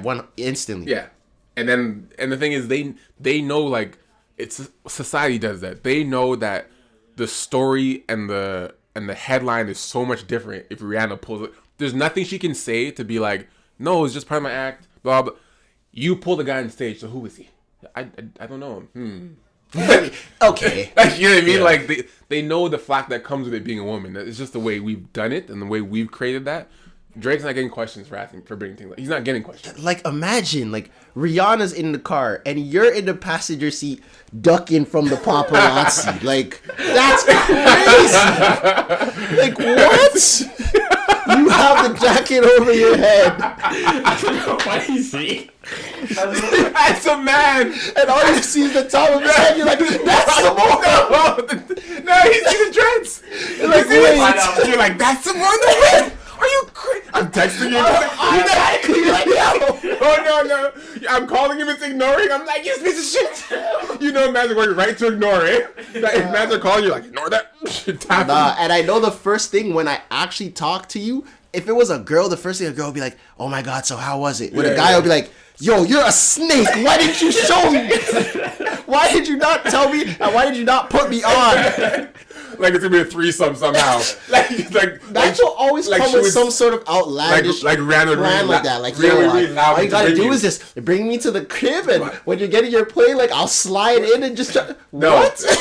It's not happening. You're gonna ruin it for the both of us. Both you guys out. Oh my God. It's wild. I'm just picturing that scene. Yo, the car seat, that's too funny. Seeing a grown man like this, like, yo,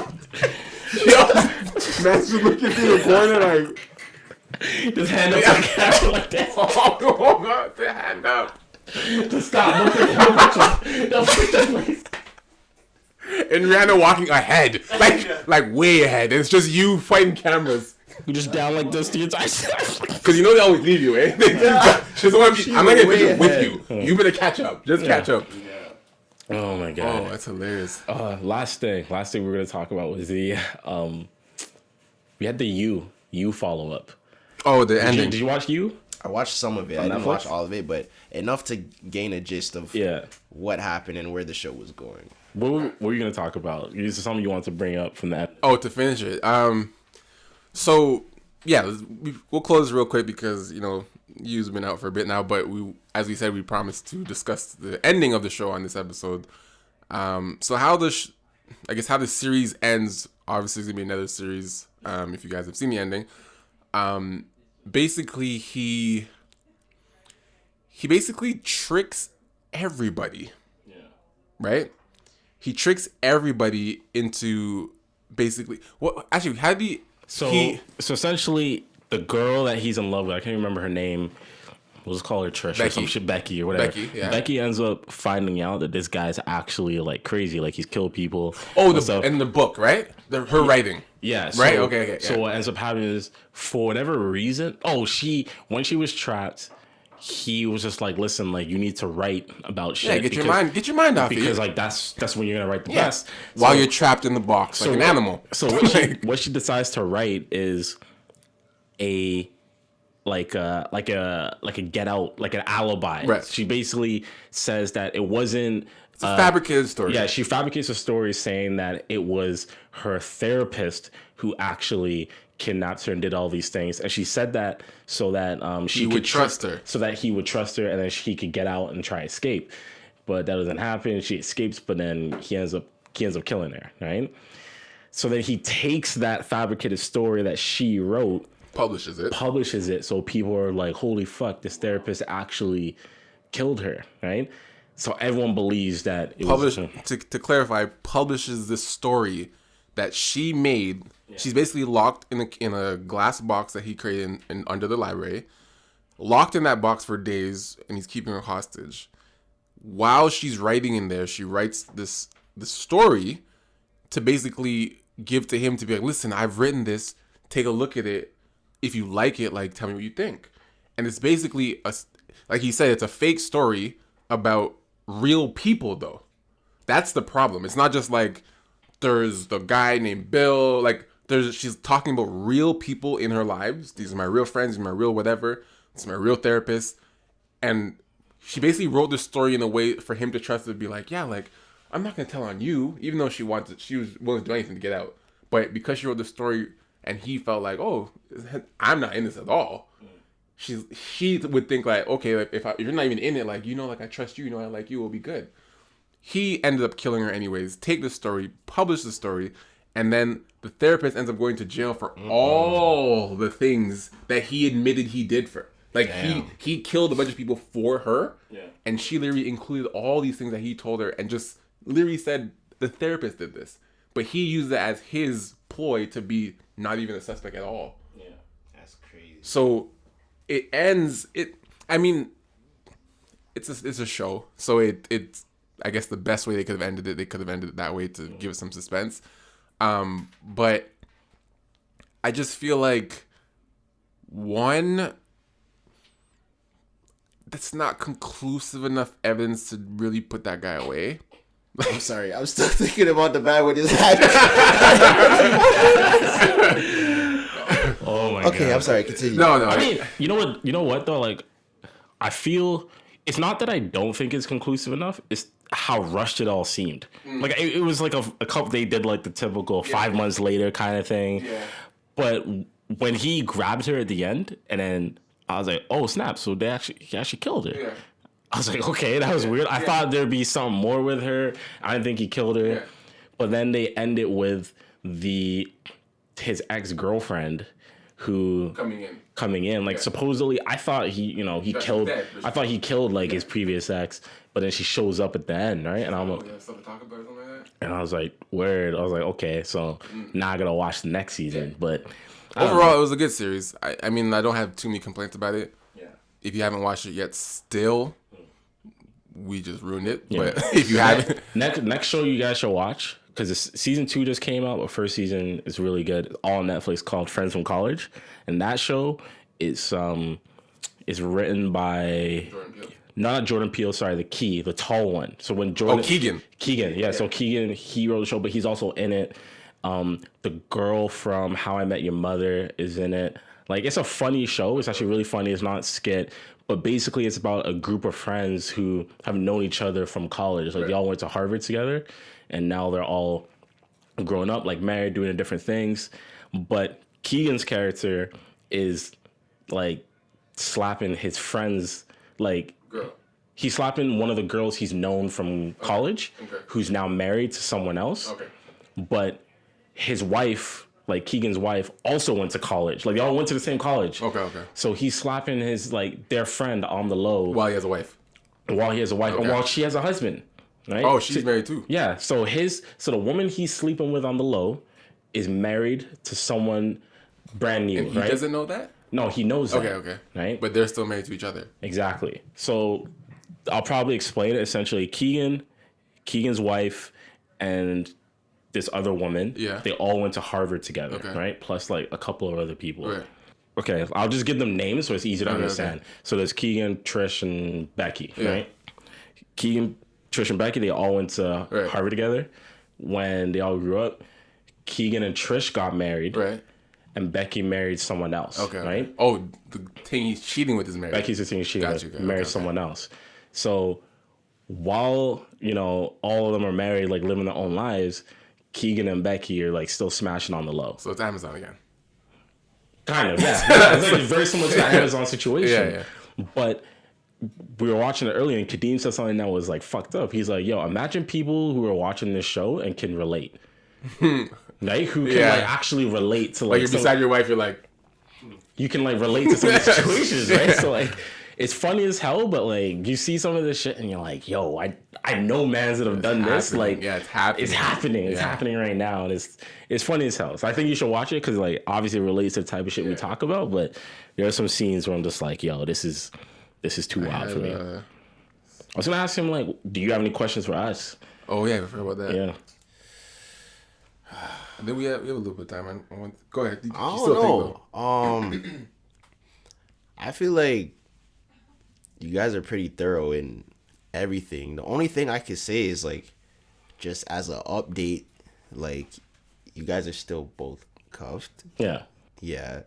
So like, how's that? Cause like the last time I saw you guys, you were we both single the last time? The first time you guys were in relationships. The second time you guys are single, and now you guys are in relationships again. Yeah. Yes. What, like, cause since I'm never in relationships, so I don't know. Yeah. Like my longest relationship, I don't even know if it counts as a relationship. It was for 3 months in 2012. So, what makes you want to get back in one after you got out of one?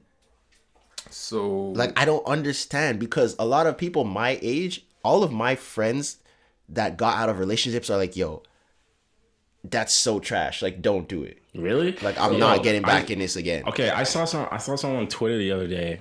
This girl that I know, she tweeted, she was like, I'm so ready to have like a boyfriend again or some shit like that. Now, I don't know if it's a man and woman thing, but at no point in my life have I ever said, like, but just been thinking to myself or said, man, like, I wish I had a girlfriend right now. Never. Or, like, That's a girl thing. I've never ever like thought about it or like wished. Never. It just, me having a girlfriend, just if it makes sense. If it makes sense, it just happens. That's it. I never went out like looking, being like, okay, now I'm ready for a girlfriend. I'm gonna go. You know what I have said though? I don't want a fucking girlfriend. Yeah. I've said that though. Yeah. I've been like, yo, I don't want a girlfriend. I just want to chill. I just want to relax. But I've never said, man, I want to, like, the times I am single, I've never been like, I'm tired of being single. Like, I've never been tired of it. So, which I guess says something to the girl, because if I'm usually very content being single, for me to let that life go. That's me. Like, for me to let that life go, you're something, because I have no problem being single. I'm perfectly fine. I'm super productive. I do what the fuck I want. I travel the world. I'm enjoying myself. I like my own space. So I really like my own space a lot. Yeah. So Same. Any girl that really stops me from being single, there's something about you. So my situation is a little different than most, because the last girl that I lived with, that you met when I was doing the podcast at the other place, we kind of got together out of circumstance, and I could truthfully say, like, I didn't look at her like, I could see myself getting married. Like, I truthfully didn't look at her like, I could see this getting married. Like, it was kind of like, I like this. Makes sense. We kind of like each other. We're feeling this thing out. But there wasn't like, marriage could really come from this. A child could, like, those thoughts weren't there, So the girl I'm with now, which is Rhonda, it's, as I'm not sure if you know, but we dated 3 years ago. I didn't know that. Okay, so Rhonda and I dated 3 years ago. Was it 3? 4 now, actually. Yeah, I thought it was longer than 4 that. now. Yeah, wow. Because we've been dating for a year now. Wow. Fuck. Wasn't it back when, I thought you guys, like, it was like back in like college, university or some shit like that. I was in college. Yeah. But like Was it like the beginning of college? Yeah, though? like third year. Okay, I thought it Not, was no, beginning of college. I was still with, Yeah. So Rhonda and I dated 4 years ago before, and now we've been dating for a year. As of next month, it'll be a year since we've been back together. But we broke up because it was long distance before. Now, I wouldn't have got back with her at all had she not been willing to move here. So the only problem with her while we broke up was because of distance. I had no issue with her as a person. I was happy in a relationship with her, but it was just distance. But did she move because she wanted to move, or like she moved kind of like for the relationship? So it was I'll say what the truthful answer is. It was probably 80-20 For the relationship. And that's not scary? 100% was. It 100% was. But now that, like, it's been a year now we've been together, and since she moved in June, which is about 7 months. So we've been dating for the last year, but she's only lived in Toronto for the last 6 or 7 months now. Since she's been here, I've kind of helped her adjust. Mm-hmm. And I'm a very tough person to be with. I'm a very tough person as a friend. Like, I'm just very blunt and like that. But my personality, her being with me, and that reality of, like, I know a large portion of why you moved here was for us to work. 20%, let's say, is why you actually wanted to be in Toronto. But I need to push that 20 a little higher. Like, yeah. And I kind of, like, we had a lot of fights because of that imbalance of, like, I know you're here for us, but you gotta be here for you. Like, yeah. That has to be a definite, you know? And that took time in the process to kind of, like, get over that hump of, like, I know you're happy you're here, but work on you. And she wasn't used to that because no one's pushing her to do that. You know, back home, no one's pushing her to, like, really work on. She's comfortable, and she's from Newfoundland. It's a small town. So, like, the whole adjustment moving to Toronto was, like, you're here now. Cool, this is great. The distance was the biggest issue. Now there's no distance. Now we don't need to, like, be all up in each other anymore. Like, you're here now. We're good. Now that's no longer a thing anymore. Build yourself. Get used to being here. Drive around, meet people. Like, I genuinely need you to do that. Yeah. Because this will ruin us if you don't have that. You know? So that we've grown into that, and we're still growing into that because it's going to be an ongoing process, of course. But she's way further than she was when she first got here because we butted heads quite a bit because of that imbalance, and it frustrated me because I'm a rational. I'm super rational. Sometimes overly rational to the point I'm like, when you came here, I really thought you wanted to be here. Maybe I didn't think. Maybe I might have been aware that it wasn't like that, but I wanted it to be that way. So I kind of just put that on her that I'm like, since I want it to be that way, I hope it is. Oh, it's not. Yeah. Oh, you know what I mean? So for me, and for anyone that moves to go live with somebody from a different city, whatever, you have to generally want to be in whatever city you're moving to because you're picking up your life, you're changing environment, all that. And the person that's there you want to be with has to be a bonus. Yeah. Even though I know that's your man or your girl, but really that has to be like, I would love to live in New York. I want to live in LA. I want to live in Toronto. Like, for me, my boyfriend's also there, which makes it even better. That literally has to be your mentality. It can't be, I don't mind Toronto. Like, I don't mind LA. But my boyfriend's there, so that'll make it way better. No. Like, no. That can't be the thought. So that's why my situation's a little different. And it wasn't kind of like, because I left that relationship I didn't like, that I'm like, I don't want another one. It made sense.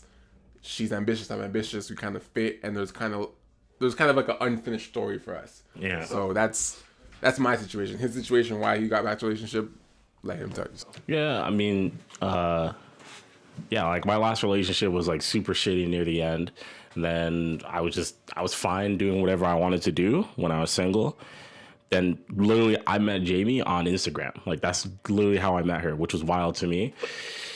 And we went to Van, met her out there, and I was like, yo, this girl's actually, you know when you meet people online and then you meet them in person and they're like nothing like how they are online? she was how she was online. So I'm like, oh, That's shit. so refreshing. Yeah. So I was like, this is dope. Then we did the whole long distance thing for a while. I went to Van for a bit. She came to Toronto twice. She loved it. And yeah, I mean, like, this is my first time, like, aside from university, living away from home. Like, I moved out. We got a place together. I don't know. It just felt like one of those things where it was like, it was right. Like, I wasn't ever in a position where I say to myself, like, fuck, I need to get back into a relationship. Because I've never felt like, I'll be honest, I feel like every time I've ever discovered who I am or what it is that I want to do, it's been when it's when I've been single, right? Like, usually, like, anytime I've been through a breakup, that's typically when, that period after, where I just kind of like put my head down and just do my own thing and then figure out what the fuck it is I'm good at. The difference between the girl I'm like dating now versus everyone else was she kind of like actually encouraged it, like all the things that I wanted to do.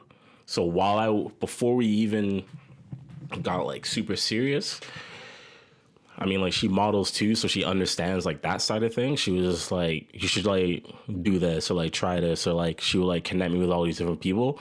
That wasn't happening with like any of my previous girls. Not like just my ex, so that was like an immediate person for me to compare her to. It was like, yo, like, this is someone that's actually wants me to do what I want to do, right? Like, try to imagine doing what Ryan and I do, but dating someone who doesn't want you talking to girls.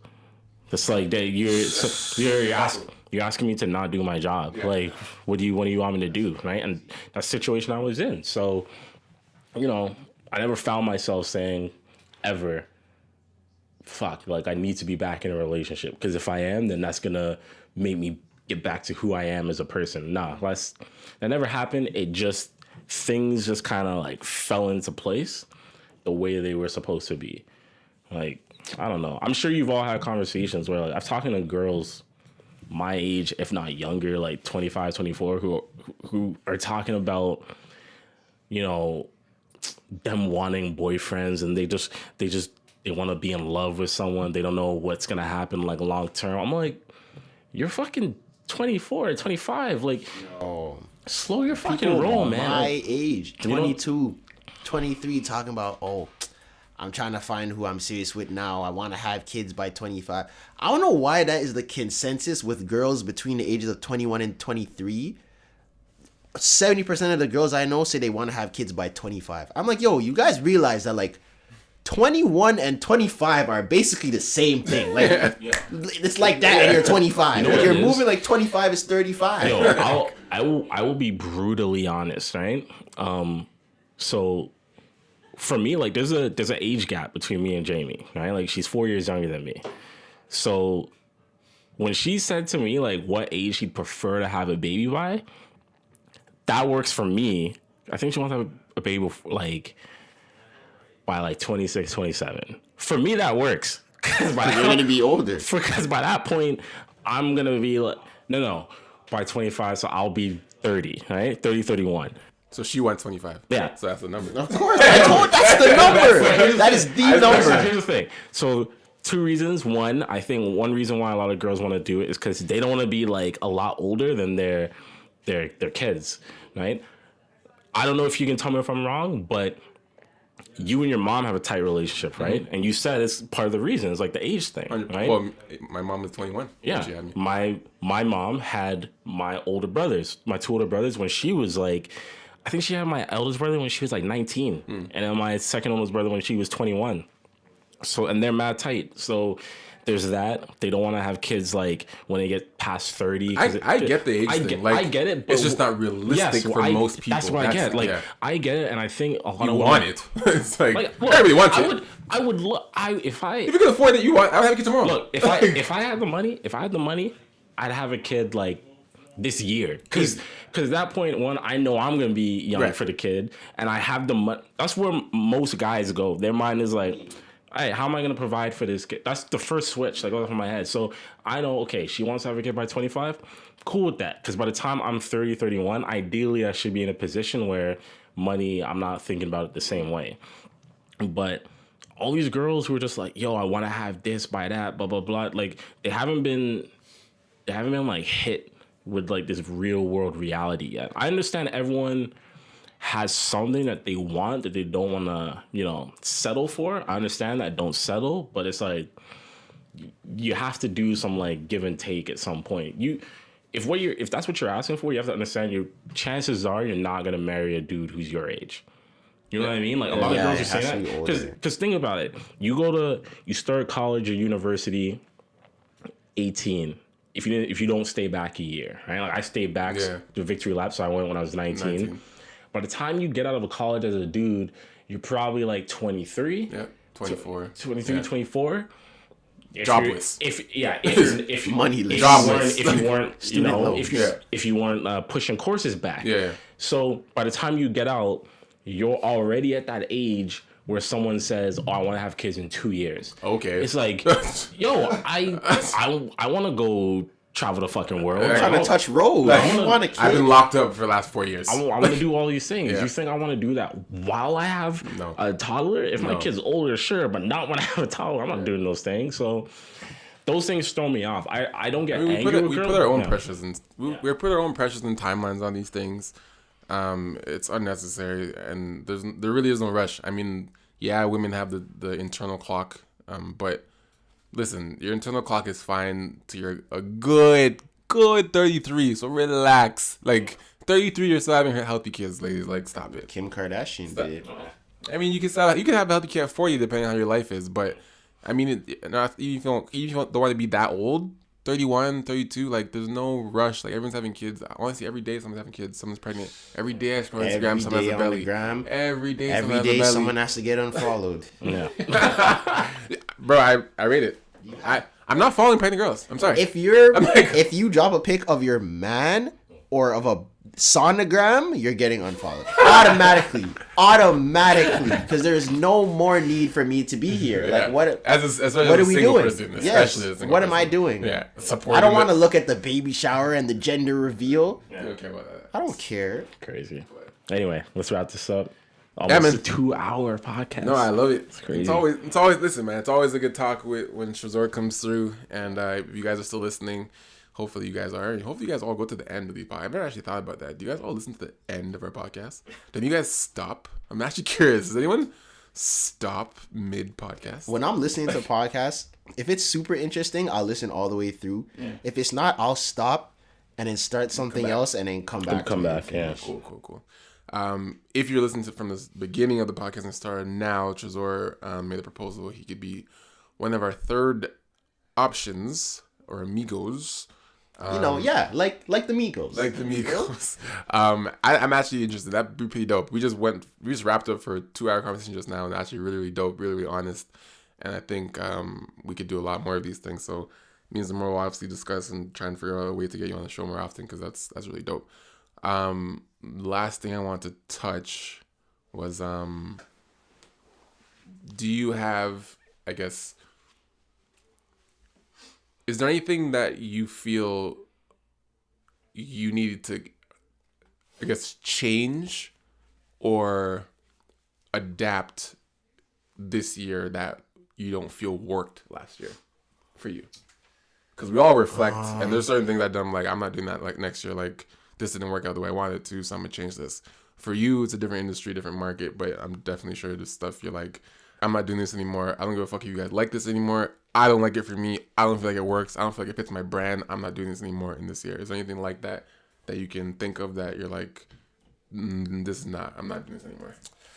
In terms of like content? Yeah, in terms of what you do. In terms of what you do, yeah. I just feel like I'm not really trying to do the whole kind of like thing where like the trendy, kind of like what you said before, like the trendy stuff. I've noticed that it's kind of weird because when I do say trendy or gimmicky stuff, people like it. Like people like it. I don't like it, but people like it. And then it kind of works. What's the trendy? So people understand what you're talking about. What is trendy or gimmicky in your opinion? Like doing, say, like the Toronto videos, like Toronto people be like if like there's a way to do it, like when you really want to put the time and effort into it. But I mean, like lazy doing like Toronto people be like videos, or doing videos of like situation. I don't know how to describe it. It's like situations, Like skits you're talking about?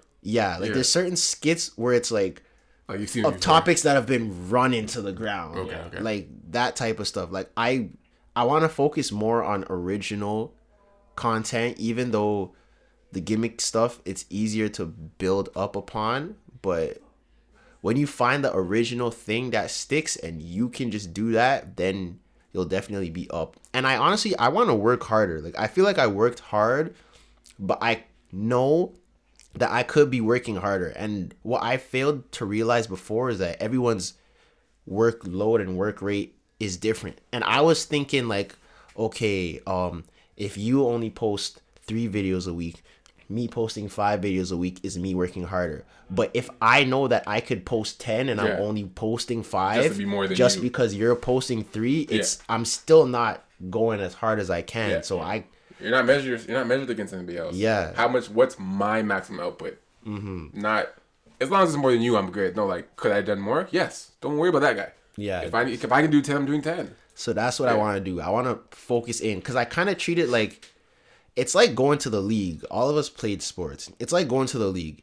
It's like, yo, if you want to go to the league, you probably have to take 400 shots a day. You probably can't go to the parties. You probably have to eat right. Like the sacrifices. And last year, 2018, since I started getting like a little bit of a buzz, I was kind of like falling into that type of realm where it's like, yo, what? People want me to come to the clubs for free now. People want me to come here and people know me. So I was kind of taking away time from when I knew I could be doing things that are more productive. And that's why a lot of people are like, yo, why don't you want to go out? Like, you're always working. You need to stop and have fun. But the way I see it is like, yo, this one day that I came to the club and had fun for 45 minutes could have been the day that I made the video that changed my life. Like, just because I didn't do that, now I have to wait. You ruined your own schedule. Exactly. You ruined your own potential schedule, right? Because what Zamora said earlier, the timing and the eyes, the day you decide to take off. That's why you see my show. I don't fucking stop. The day you decide to take a day off could be the one day that it only takes one. It literally only takes one day for your stuff to get to the right person. The day you take off, if someone is watching your page that day, you have no idea who's talking about you at any given time. You have no idea. Yeah. Bill can text Rod, and Rod can be like, check out Tresor's page. Some guy told me about this at some point. He goes to your page, and whatever you're going to post, he would have liked, but you didn't do it. So he goes to your page, Joe says, nothing I saw that I really liked. And they were there. Yeah. You know what I'm saying? Like, they were there. And they're like, nothing I saw I really liked. Okay, cool. And they'll never come back. Or they might, but you don't know. But that one day you might have stayed and posted something. It's just, you're supposed to do something right now. Let me watch it. They like that. They hit you up just because you decide to continuously do and you have no control of those. The only thing you have control of is when you do and don't do things. Bro, go ahead. All you have to remember is just like, I'll never forget. My dad told me this when I was like a kid. He said, "This is more when you do what you have to do, you can do what you want to do." 100% facts. And I've literally had that ingrained in my head since a kid. So that's all you have to remember. It's good that you recognize, you recognize those situations where you're like, damn, I could have been doing this. You know how many times I've like slowly just ghosted out of like, disappear. I show up and I just slowly ghost out of parties because I'm just like, man, I could probably be editing something right now. Every single time I go out, I'm like, yo, this is why I don't go out. I could have been doing something else. Yeah. I usually, if I'm going out, most of the time now, it's like really to show face. It's like really to show face. And I'm like, honestly, I'm there for an hour. No joke. No, bro, the amount of parties I've left at 12:30. Left. Got there like 11:45. Said, oh, okay, cool. Man's are drinking. Oh, okay. All right, y'all. See you guys. It's like gone at 12:30. I don't care. Yeah. And I feel like my mom told me. You're talking about your dad. My mom told me this. She basically said, see how you're getting more successful right now, and you're growing, and people are starting to see you more. The life target starts to expand on you. Yeah. And what she means by that is like simple things you would have normally done and not cared about when you weren't, you know, doing what you're doing, being as successful. You have to care that much more. For example, you work for yourself now. There's no need to speed. Like, you're in no rush. You're not. No one's like, you're gonna be late for what? Like, you're in no rush. Because if you die crashing, that's the stupidest way to kill yourself. Yeah. Like, there's no pressure on you right now. It's literally you leave earlier, get there comfy. There's a club going on. You know people have been shooting at this club. There's been a couple of shootings at this club. Why are you there? Like, no one there is in your caliber. Like, there's literally no one in that building that's in your caliber of what you're doing. You are actually risking your own career by showing up. Yeah. They're all like, oh, yo, Mr. KOA. You don't need to be there. Like, they're in the party, they're gonna get drunk. Whoever's gonna get shot that night gets shot, and you're not. But no, like, seriously. Yeah. You have no purpose to be there. Because they're going to say hi, go say bye, everyone gets drunk, goes home. You gain nothing. And something I do on the low, and I don't think I've ever even told them when I see him around, is like, for y'all, like Trey and Jay, I know them, not like super well, but like I know them in passing. And I kind of know Jay more than I know Trey. Right. And Jay is kind of an example of a person to where, like, professionally, like, he just moves so... He moves how you need to move to be a professional. And I kind of keep that in my mind. Like, if I'm out at a party or something, I'll be like, yo, you think Jay's at a party right now? Like, no, the man's probably editing at home. Or if some confrontation... or some confrontation's going on, I'm like, yo, you think Jay would be here fighting with this man right now? Like, that would never happen. Yeah. So what am I doing? Like, stuff like that. So I just try to keep that in mind. I'm definitely going to try and focus more this year. It's good. Good realization. How can people find you? Instagram and Twitter, I am Trezor. YouTube, I am Trezor. I'll pop up. Nice. Wicked. So yeah, guys, this was a wicked episode. Glad to have you back. Well overdue. Definitely gonna have you again many times this year, hopefully. But cheers 2019 for all of us. We all have big plans, all the stuff we want to do. And I think the best part that we need to acknowledge is that we're all further ahead now than we were last year. So, indeed. Cheers to that. But thank you guys again for stopping by another episode of We Need to Talk. I'm Mr. KOA alongside Top Boy and alongside Trezor. We Need to Talk podcast. Thank you. Hello? We need to talk. We need to talk. We need to talk. We need to talk. We need to talk.